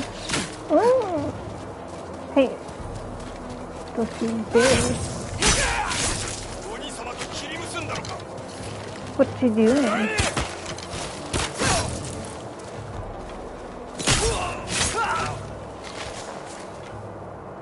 Okay. 遅かったか。佐吉の一家を近くで見つけた。怯えてたけど怪我はなかったから俺の畑にかくまってやった。頼りになるね。キュービ組と同じ武器を使ってるわけを聞かせてくれるか。クナイを使うのは凍った地面を登るため、硬い土を掘るため。だ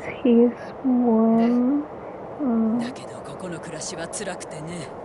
クナイで身を守る術を編み出す者も出た。忍びの中には俺の身内もいるんだろうさ。だからといって百姓を殺していいわけじゃねえ。本当にひどい世の中だ。なるほどな、ガテンが言った。あと3つの畑を見に行ってくれないか。新たなクナイもこしらえておいた。気をつけるんだよ。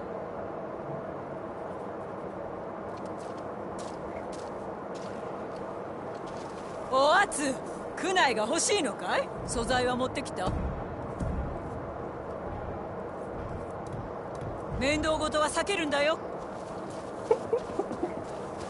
She knows me too well. My mischievousness. Mischief.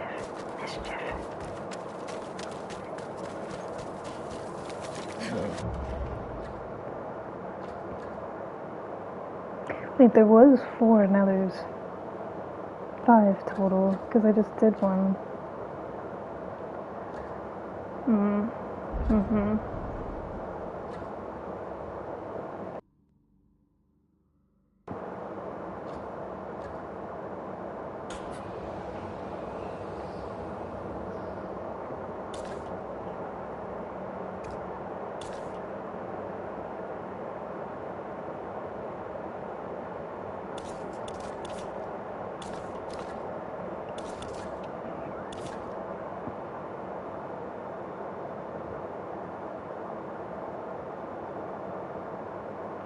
I never did this one.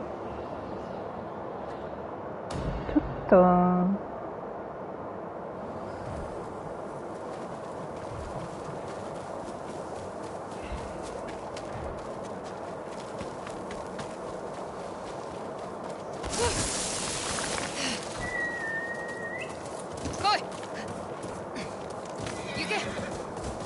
Yeah, I need to duel this person.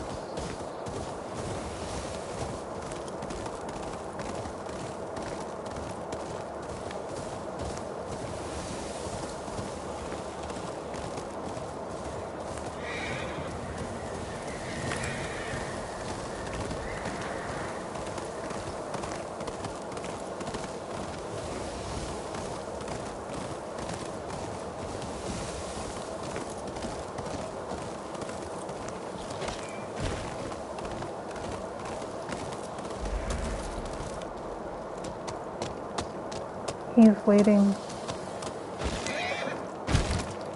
I didn't realize. Did I miss one?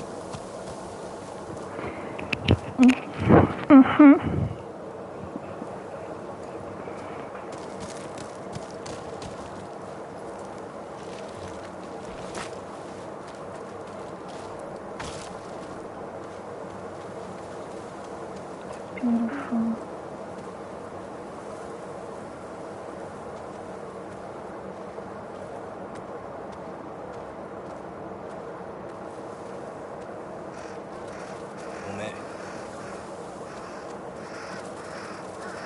6人衆から狙わっちいるんだ。てめえも賞金目当てか。わしが狙うは大物。天下無双の竹蔵か。その竹蔵の実無敵と言わっちる剣士だ。負けてないだけだ。無敵じゃねえ。わしの弟は竹蔵をおびき出すため幾人も切り、そしてあやつに容赦なく切られた。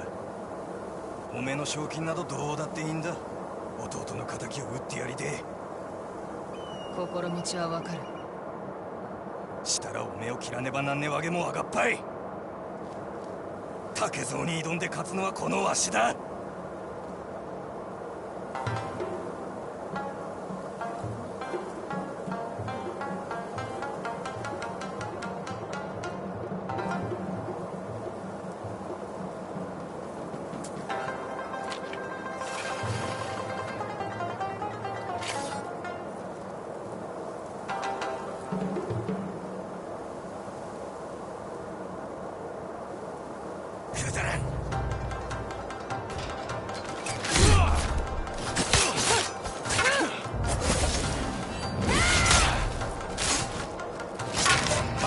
め、次が竹蔵。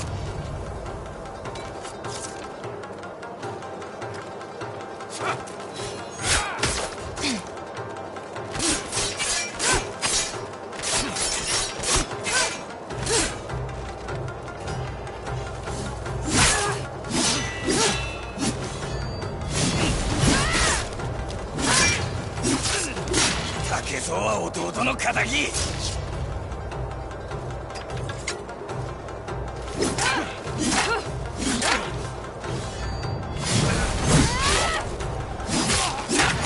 敵を撃たねば。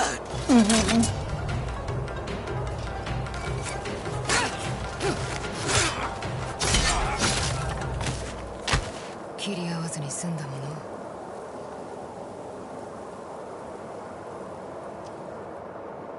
あんたがシャニムに暴れたせいで木の根が生き血を吸ってるぞ。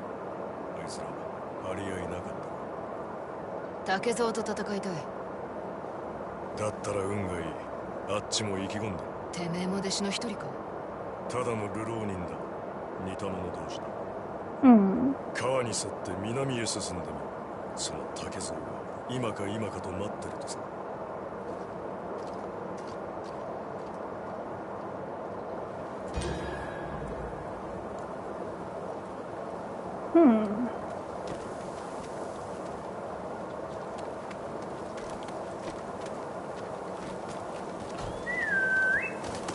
行くぞ。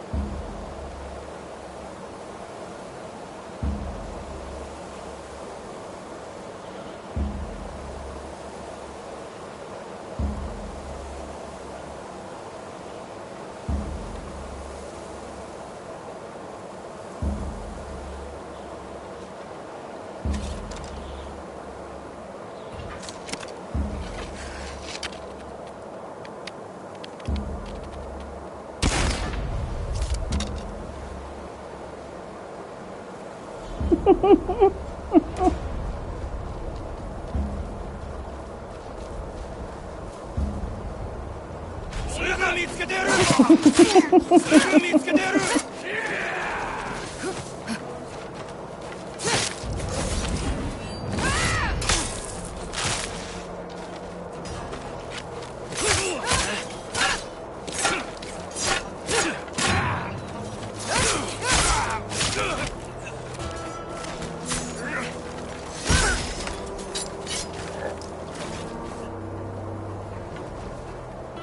He gives no fucks. I love the fact that he just gives no fucks and he's just riding around on his horse. That's hilarious. This guy. He's that friend.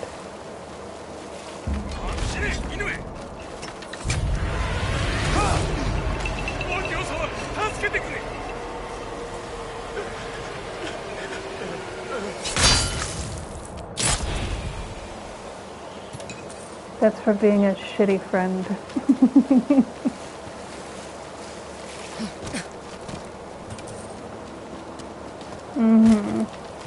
His brothers were over here dying. And he's just over there like, la la la. Oh, look at it.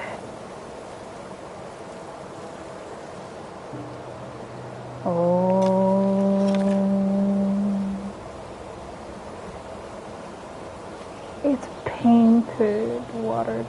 Aww. I wanna see.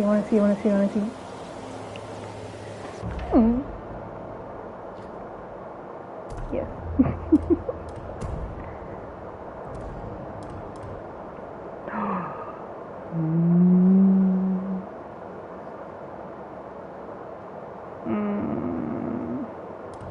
That's tough. 'Cause I like this one too.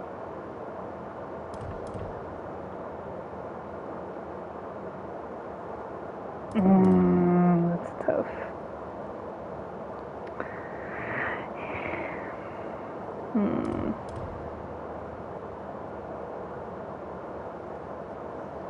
I'm staying with my Starlight, but that is really pretty. I've been using my Starlight the whole time, but it is really pretty.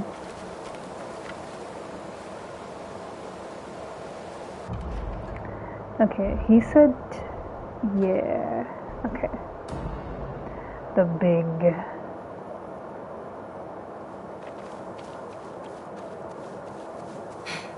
Takezo が待ってるはずだが、こちらを待たせる算段が。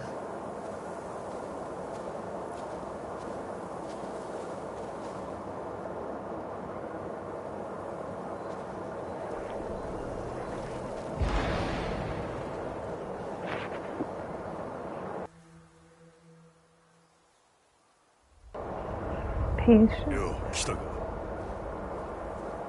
てめえただの流浪人じゃねえな。天下無双の竹蔵だ。ひって異名だろう。宿敵のいねえ男なんざ砥石のない刀と同じ。俺様を任す相手が欲しい。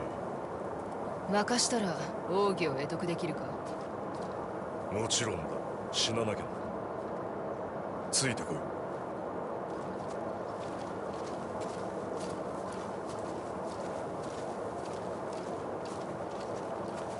この木に吊るしてんだ。これまでし合った連中の名を。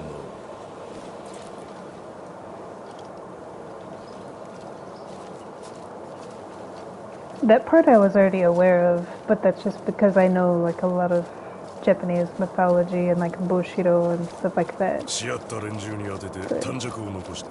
てめえ宛てに書いてやる。ああ、そうして。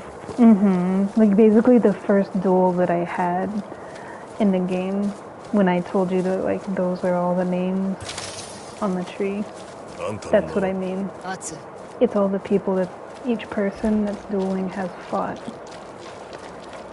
Look at all the little muscles. そもそも弟子なぞ欲しかねえ。なら初めからそう言ってやる。あいつら正気に見えたか。上の空だったな。It's beautiful. Can we just...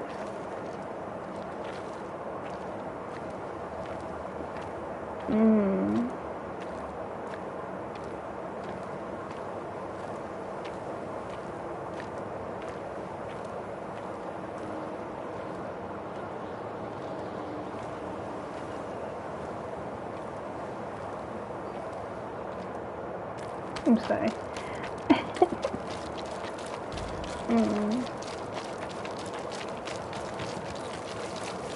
Yeah, this is the ring. あいつらとの勝負であんたには腕があると踏んだ。見せてくれ。俺様相手にどう立ち回るか。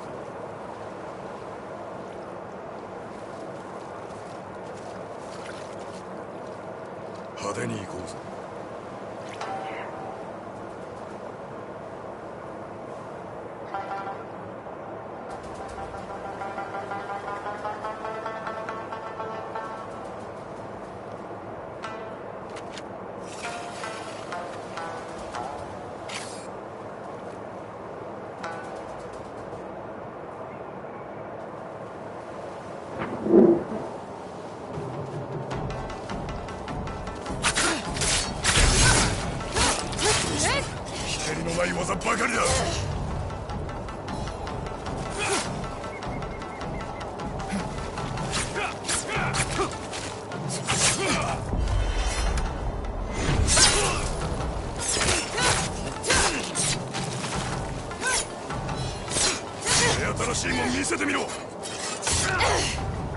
Creativity?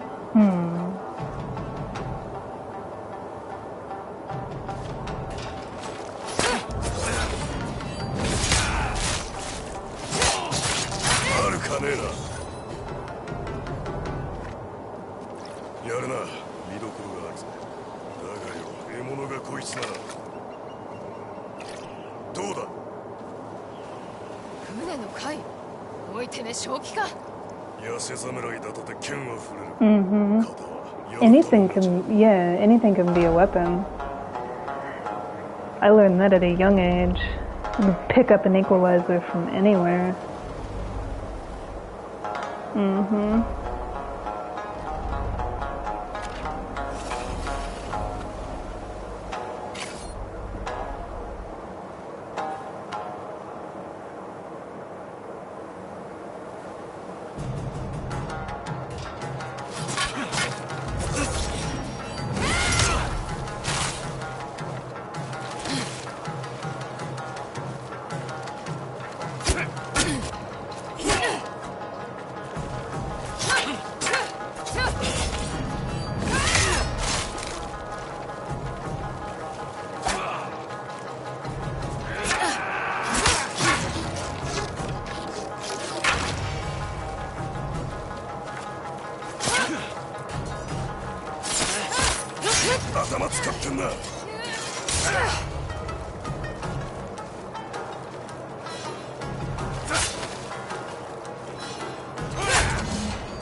Don't bore me.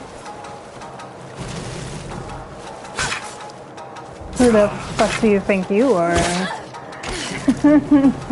Like, I hate when people say that. Like, who do you think you are that you're not boring?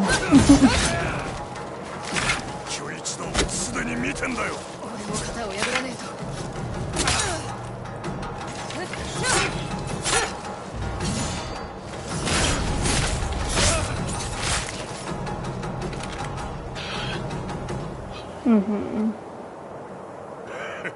それだ。得得したな、奥義を。デタラメに戦うことが奥義じゃないだろうな。見知らぬ動きは防ぎようがないだろう。臨機応変、それこそが無双たる秘訣。 The sad thing is, that's like martial arts 101. Please, that's baseline. そうかもな。天地が揺らいだ心もさ、まだまだ修行が足らねえや。 蝦夷地で一番高いところで待つ。俺様の技を5つ身につけたら会いに来てくれ。次にし合う時は必ず勝ってみせ。もし会えたらな。アバよ、竹蔵。 Yeah. I just don't like when people talk about like, oh, it's boring or don't bore me. Like, please. Like you don't live a normal life like everybody else, you know? Like, even if you're the most amusing person in the world, you still have to eat, sleep, and take a shit like everybody else. So, like, no one's above anybody. Exactly. Like, there's going to be, it's just a natural part of life, you know? Yeah. As interesting and unique as each day can be, as a new gift, belittling people to being beneath you, to like be boring, I don't like that attitude. To me, that's boring. Yeah, he's the master that you fight on the mountaintop. He's basically like the final one that you fight on the mountainside. But you have to put all 5 charms on and then you fight him.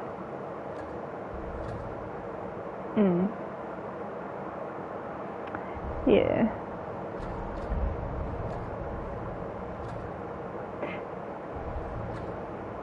Pretty much.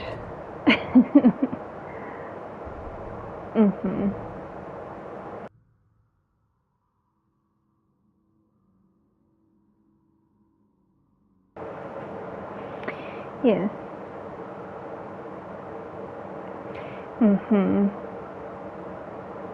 I would rather have a meaningful conversation of like actual depth than to just belittle somebody like that.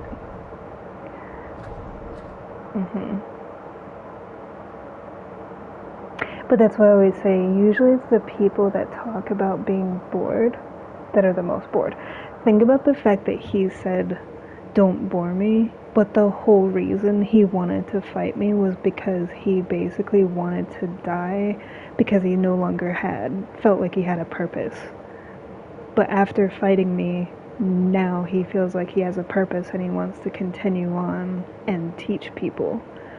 So it's like, technically he was bored with his life and he was willing to die by dueling because he was just pretty much done with life. That's the proof of it. It's usually the people that are actually stagnant that are the most bored. Yeah. So, I always find it funny. The ones that speak on it like that are typically the ones that are the most bored with life.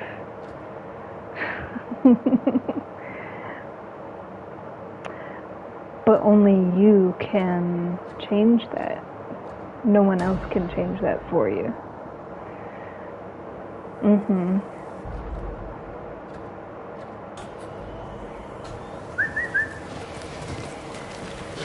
Yeah, exactly. If you're bored, like that, you can. It's the same with any other life philosophy.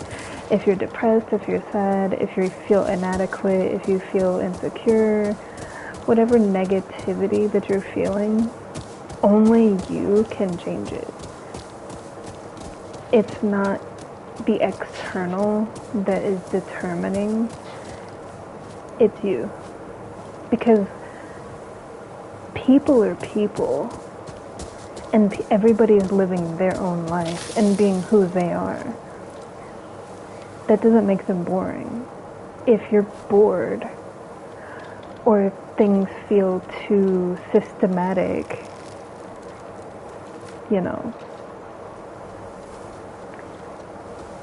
that's something you have to change in your own life. That doesn't mean that people around you are boring. It just means that your perspective is stagnant and stale. What is she doing? Yeah, that's good.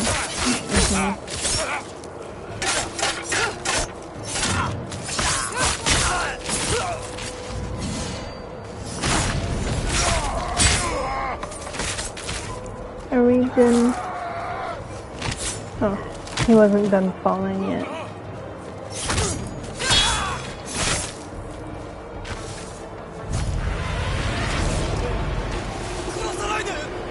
I have to do this a certain amount of times to get the thing for it.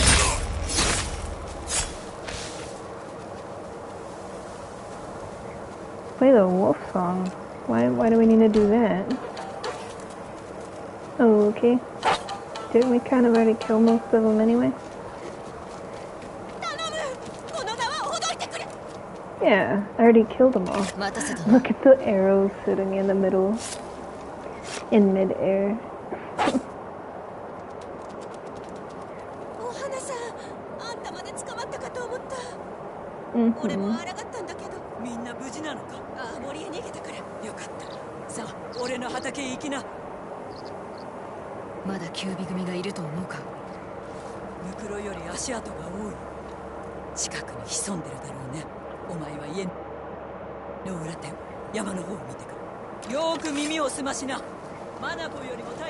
Okay.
She said she made improvements.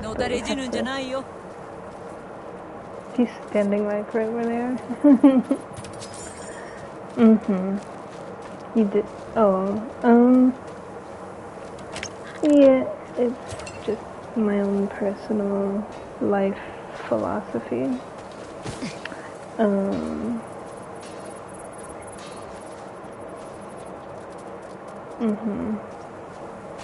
Yeah. It's like you don't hold other people responsible for your discontent or your boredom or your lack of.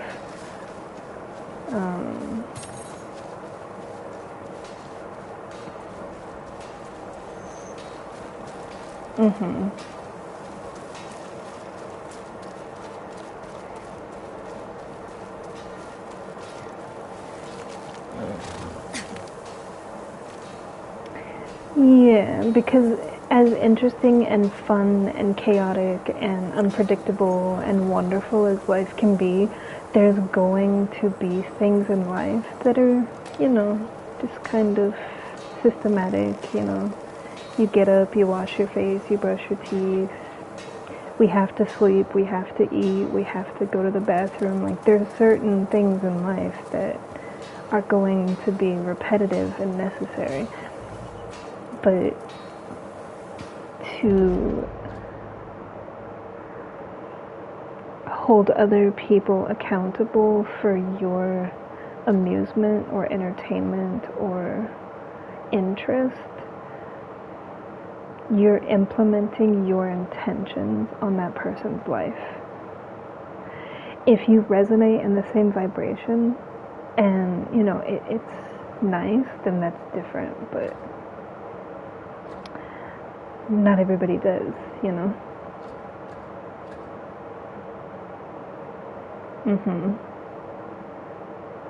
Yeah, that's the only reason I said that. And it does irritate me because it's very belittling. It's very arrogant and not in an attractive way. It's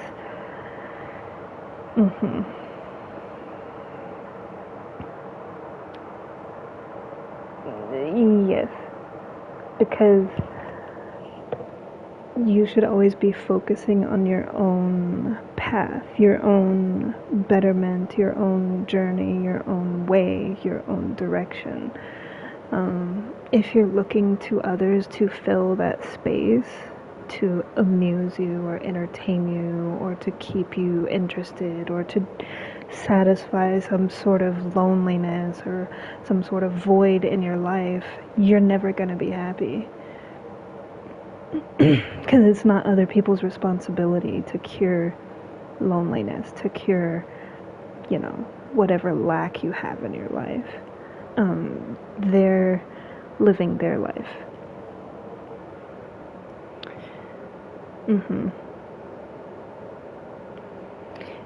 Yeah, and if their life involves, it's kind of like with my job. I work at the lab, but that doesn't mean that I'm a boring person. If you're assessing someone's interest level based on such shallow thought processes, there again, the fault lies with you, of your perception. Because each individual person is doing what is important in their life. That's their life path. That's their, journey, in their destiny, in their life's purpose. And to just kind of walk around and pass judgment on other people, never looking inward, never turning that scope to yourself, or because you're successful, you look down your nose at others who maybe are still going through their own processes. Like, that's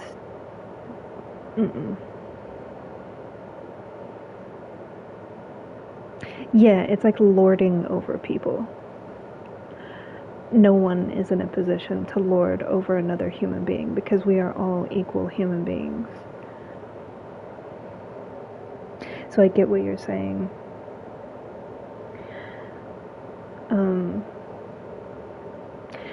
I just disagree because I feel like boredom comes from discontent within yourself. For example, if you're sitting there bored, scrolling through your phone, it's because you're inactive. You're not doing something for yourself.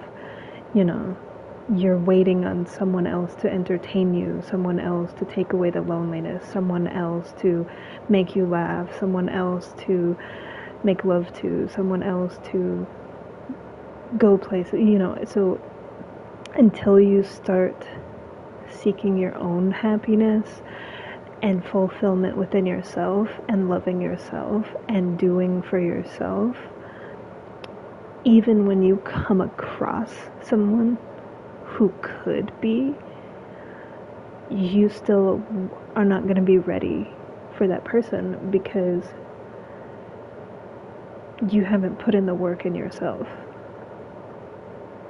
Because if you had, you don't get lonely, you don't get bored, you don't sit in discontent, you don't sit in judgment, you don't judge other people's lifestyles of what's interesting and what's not, because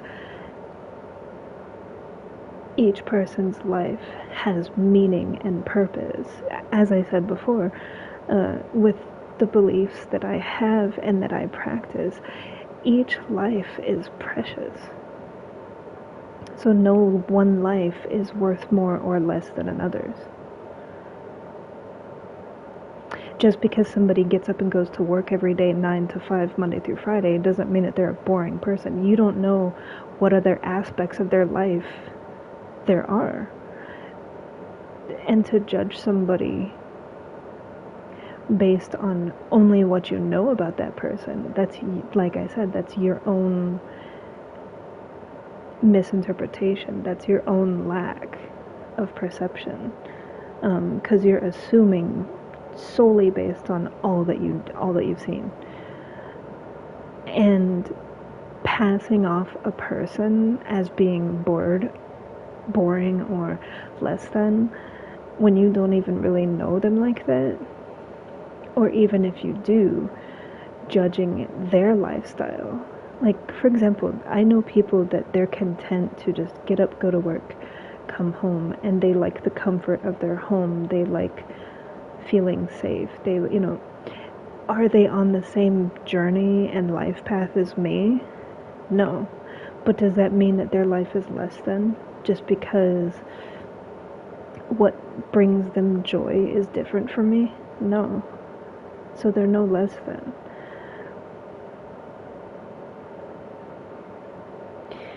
But especially in today's society, it's like people are bored so easily. It's like if every day is not like groundbreaking, you know, then they're bored. Then you need to do some soul searching. Like, the world's not here for your entertainment. The world exists as a perfect entity. It ebbs and flows. There's positive, negative, good, bad, you know, light and dark, and phases of life and different lives. And we're here to experience all aspects of that beauty, not only one side of it. You know, the partying and the fun and the fucking and the drugs and the money and going here, there, and everywhere. And it's like, okay, yeah, that's great, but that's only one side of what life has to offer. And if you're only hyper-focused on what you can get out of someone or that instant gratification, you're only getting like 1% of that puzzle. So, like I said, it's not other people's responsibility or burden to amuse you. Like, literally, like you said in the movie, like, am I here to amuse you? Like, no. That puts a burden on other people that is not their burden to bear. Whether they're strangers, friends, lovers, it doesn't matter. If I had a lover, yes, we're going to have that connection. We're going to have things that we have in common, you know, things that we surprise each other with, like, you know, keep things interesting and fresh and beautiful. But there's also beauty in peace between us as well. Like, yeah, you can go have adventures and you can have great sex and you can travel the world and you can do whatever you want to do. But then there's also a gentle, soft beauty of just snuggling together, or sharing a meal together, or having fun cooking with each other, or doing simple things. It doesn't always have to be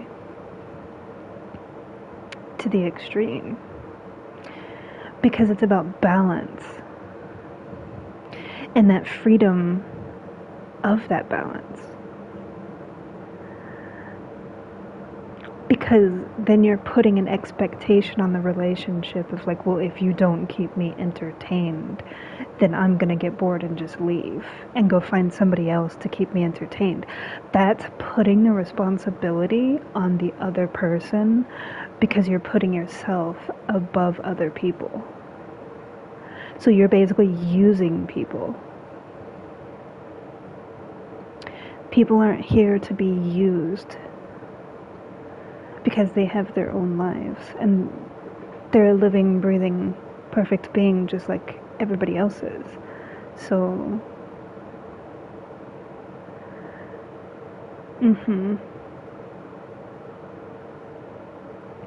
yeah, so I get why you were saying all of that, but that's why I said what I said. Back when the character said, you know, don't bore me.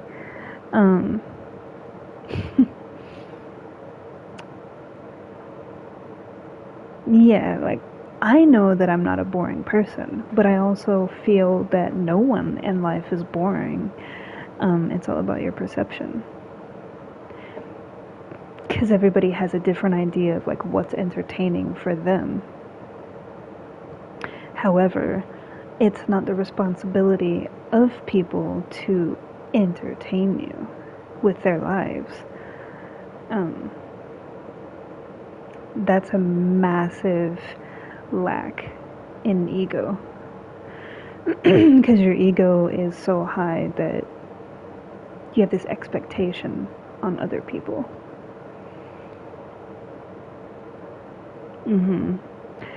Yeah.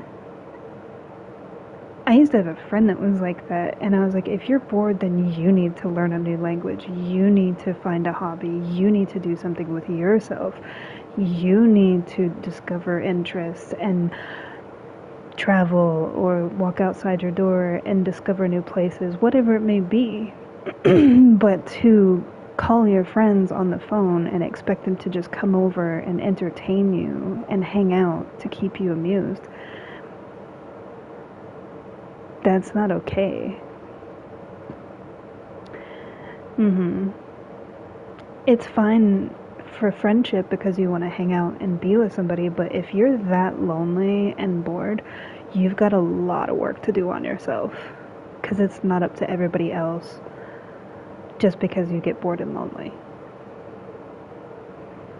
Loneliness in and of itself is a lack in yourself.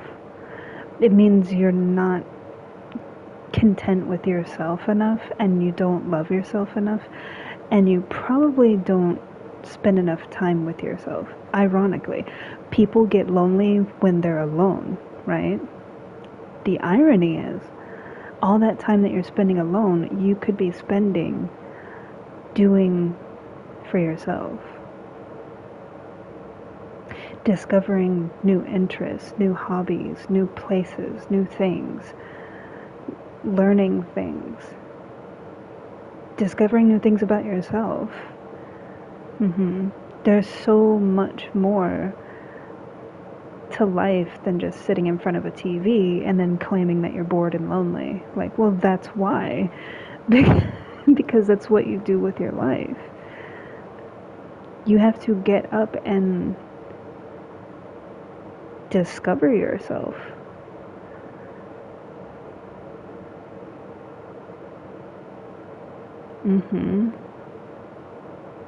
Because when people connect, they're going to connect when it naturally flows for them to connect with one another.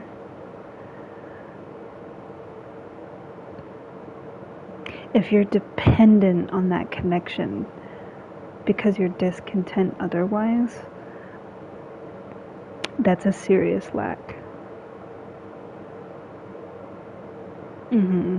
Like I said, whether it's friendships, family, relationships, you have to, it's kind of like why I said I let him rule, because he is his own person and I am my own person. I'm not just sitting by the phone waiting for him to communicate with me. I'm not just sitting there like, no, I have a whole life.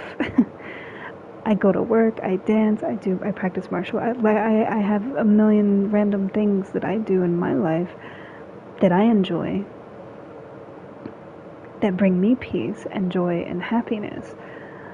And he has the same.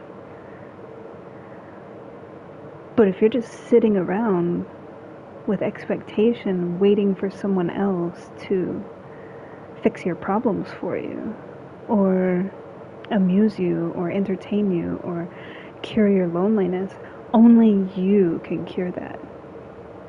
Because I don't get lonely. The reason I don't get lonely is because I know who I am, and I love myself. And when I'm with myself, I'm completely fulfilled and content and happy, because I can always do whatever I want to do. You know, sometimes it's something as simple as meditation or reading or taking a nap, and sometimes I'm doing crazy stuff. But I'm not depending on someone else to bring me happiness, someone else to fix my personal problems. No one else can do that. People can give advice and direction, but ultimately you have to put in the work. And it's easy to like nod and agree and say, yeah, I agree, but you're not actually doing it. And the proof of it is boredom and loneliness.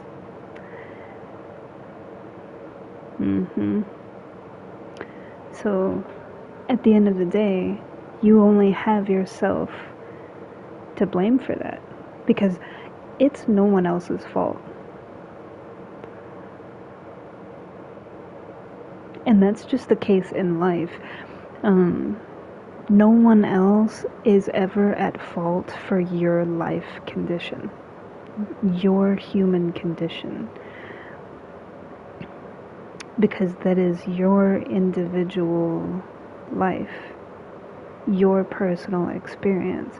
And whether it's good experiences or bad experiences, that is part of your lifetime, your journey, your timeline. So, yeah. So I understand the questions that you were asking me about why I said that, and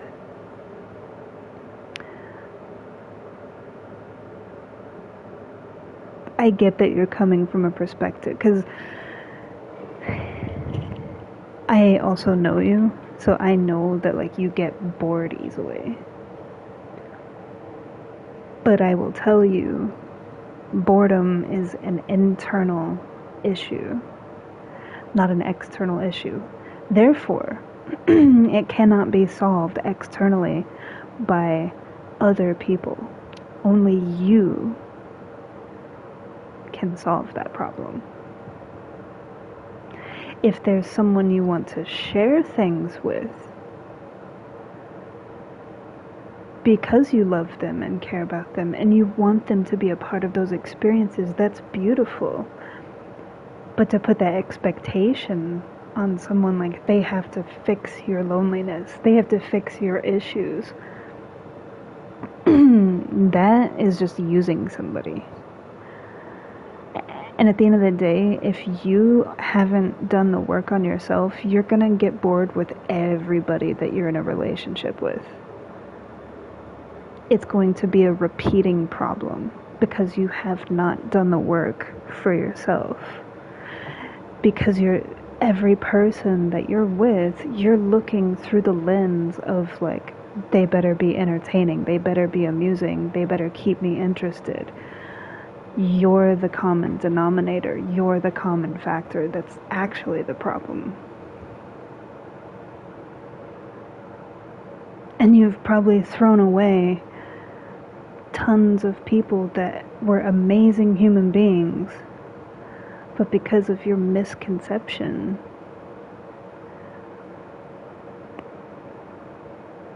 they're no longer in your life. And then all the people, it's like that destroys friendships, it destroys relationships, it destroys everything. Because you cannot face yourself. You would rather say, oh, well, they're boring, and run away from the connection, than to actually humble yourself enough to realize that you are your own problem, basically.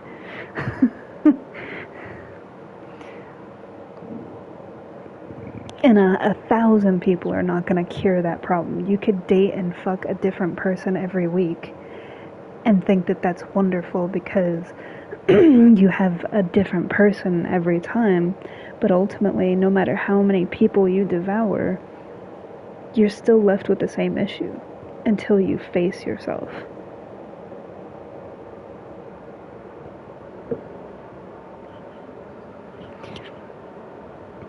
Because at that point, you're just using people and throwing them away, discarding them like trash, because they no longer serve a purpose for you.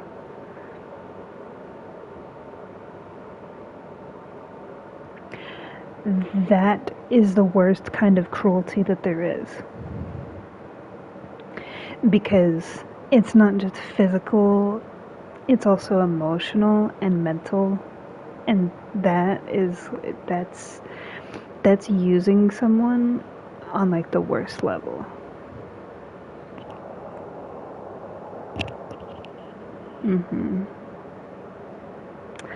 Yeah.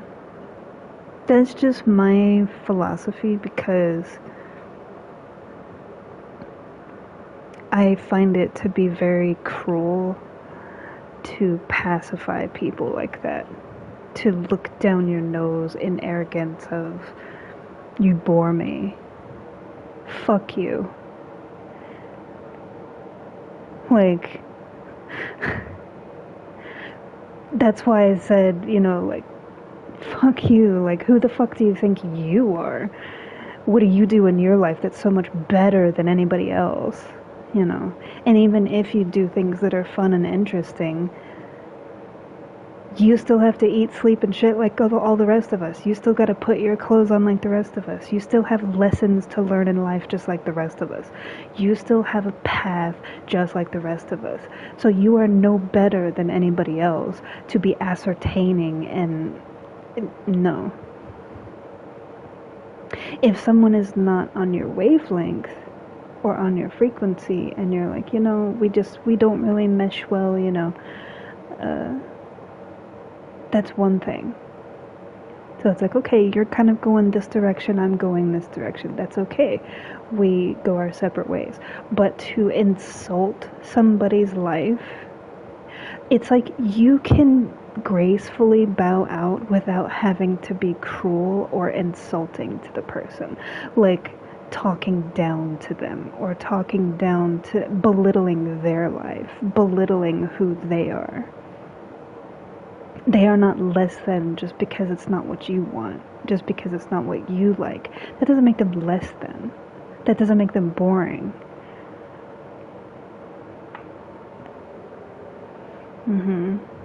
And it does trigger me because I've come across so many people that have that haughty attitude of just like nose up in the air of like, you bore me.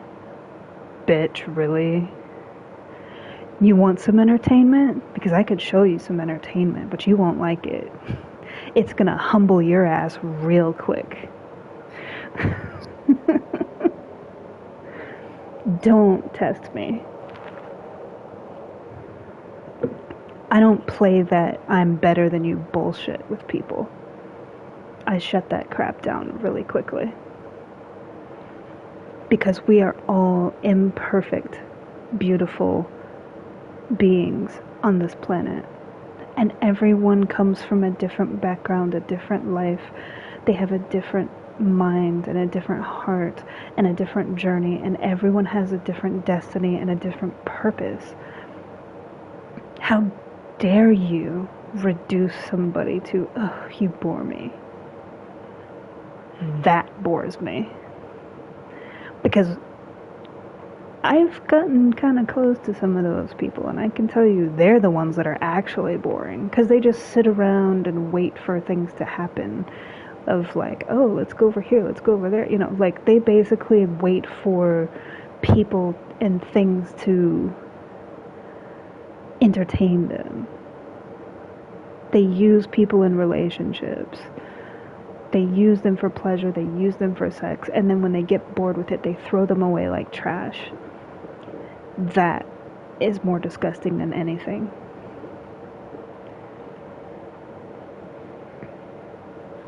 It's usually the one sitting, like I said before, I could put it very simply. In the war of the ego, the loser is the true winner.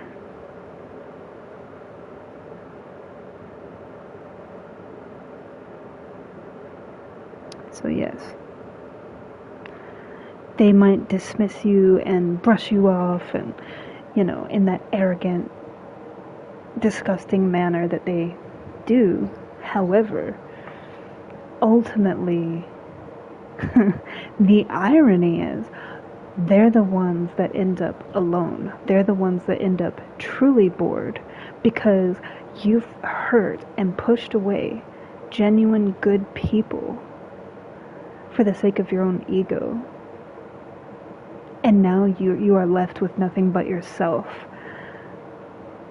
So what that is the universe saying, okay, you could have had all of this wonderful stuff, but you refused to face yourself, so you lost beautiful people, beautiful opportunities, beautiful things in life that life was showing you that you could have had, but you refused to take that responsibility, to see it. So now I'm taking all of that back because you don't deserve it until you do the work. That's why when people hurt people and break people's hearts and do all these terrible things, they always end up alone. Because until you are alone and you do the work on, it's basically the universe forcing you to be alone, forcing you to sit with yourself, forcing you to do the work. Because you will not have another innocent person to hurt until you learn and evolve and learn that lesson, so you don't continue to hurt people.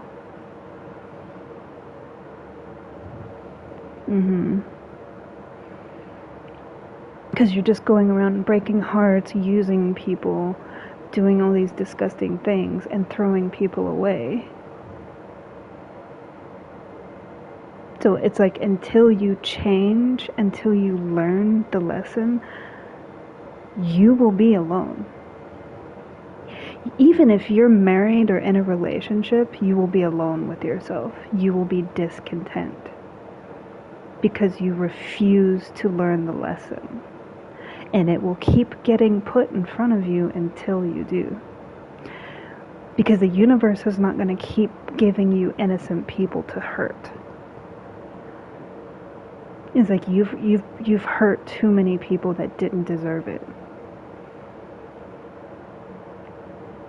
So then it's like take away people altogether and you have to sit there. It's like you're basically in timeout. You have to sit there with yourself and you're going to learn it. Because you're not just going to keep hurting people.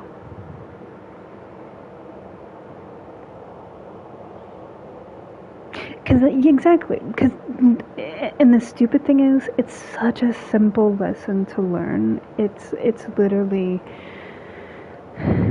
your perception is all it is. which most lessons are very simple in theory. The complexity of it all depends upon yourself. But perception, when it comes to boredom, like everything that you were saying, right? I know for a fact that you spend the majority of your time doom scrolling on your phone, on social media, and watching TV. Or looking at the tablet.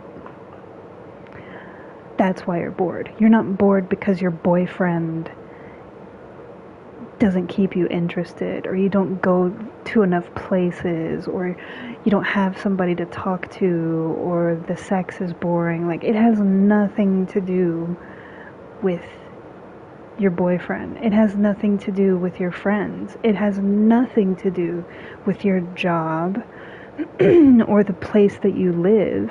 It has to do with you. Because every day we have choices. That's the beauty of life, is you have choices that you can make every day. If you're choosing to be stagnant, that's fine, but don't punish other people for your choices. Don't hold other people responsible for decisions that you make in your life. No one is forcing you to do anything. Nobody is putting a gun to your head saying you have to sit here and stare at the TV all day, every day.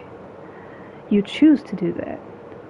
But then you're discontent and lonely and bored. There's your problem.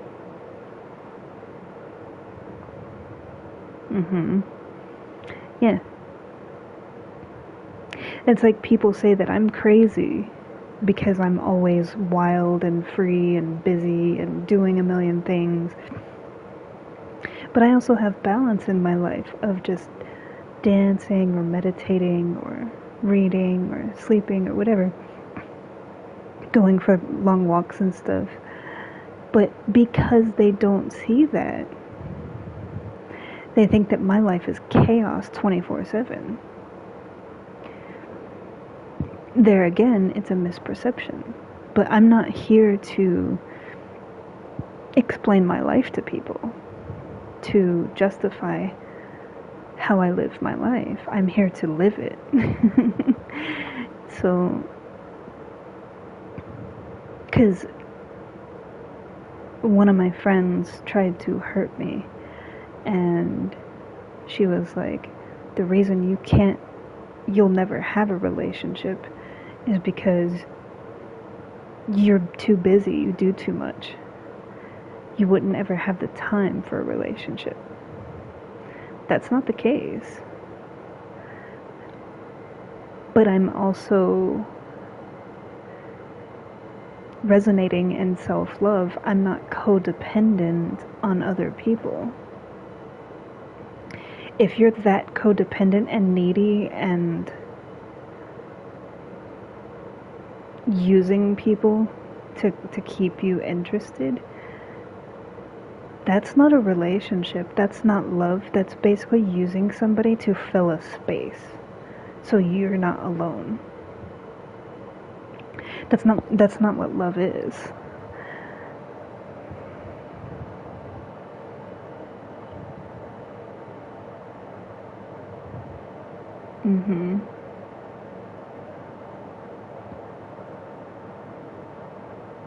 Yeah, to me, love is I'm on my journey, following my destined path. You're on your journey, following your destined path. And we're doing it together. It's like separate, but also together. And we each individually have that freedom. Because you don't have, it's like I'm not going to sit there and look over your shoulder and breathe down your neck of what you do with your time. Just like that person should not do the same thing to me. Like like micromanaging my life. I don't need somebody micromanaging me and trying to control what I do day to day and analyzing like every little thing that I do. If I'm more at peace when I'm alone because I'm not getting that, there's your answer. If someone is more at peace in your absence because you're doing too much, because you're too codependent, that means you have a lot of work to do. Because then at that point, you're just trying to control and smother that person because you're lonely and bored. That's not love. That's control. And that's codependency. Once again, because you're in lack.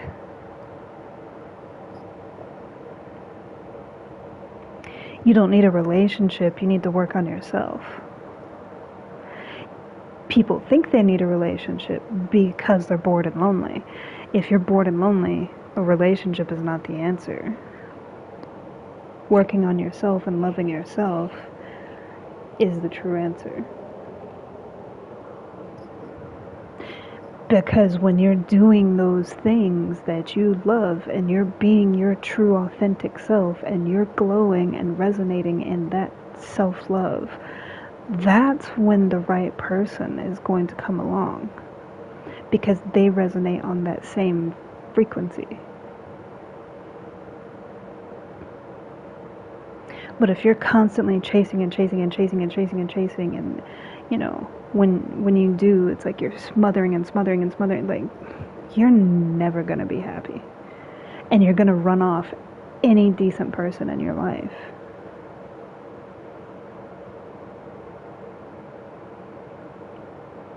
Because it's too much. It's oppressive and manipulative and controlling. And nobody wants that.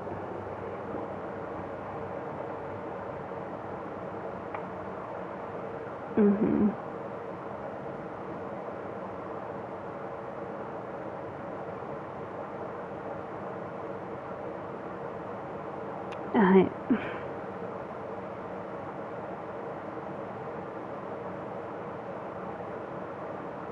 Yeah, it's...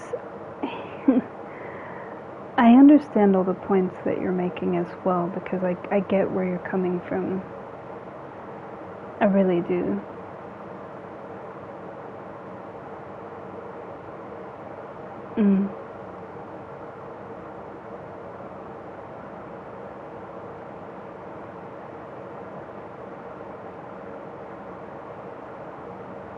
To me, it's just very simple of if you find that people bore you,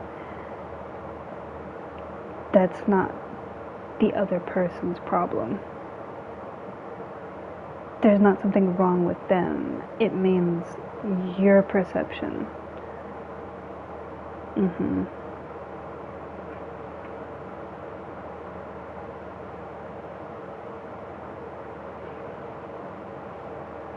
Yeah, like if you're just not jiving with somebody because you're on two different wavelengths, like that's one thing, but you don't have to insult them. You don't have to make them feel like their life is less than or their life is boring just because it's not what you like. That's basically where I'm coming from. There's nothing wrong with the fact that you aren't interested in them, and there's nothing wrong with the fact that of what they're doing, but it all boils down to the simplicity of like, okay, yes, you're two different people and you have differences, but you don't have to be an asshole about it. You don't have to be condescending. You don't have to be judgmental. You don't have to be hurtful to make your point that we just don't jive that way. Mm-hmm. Yeah.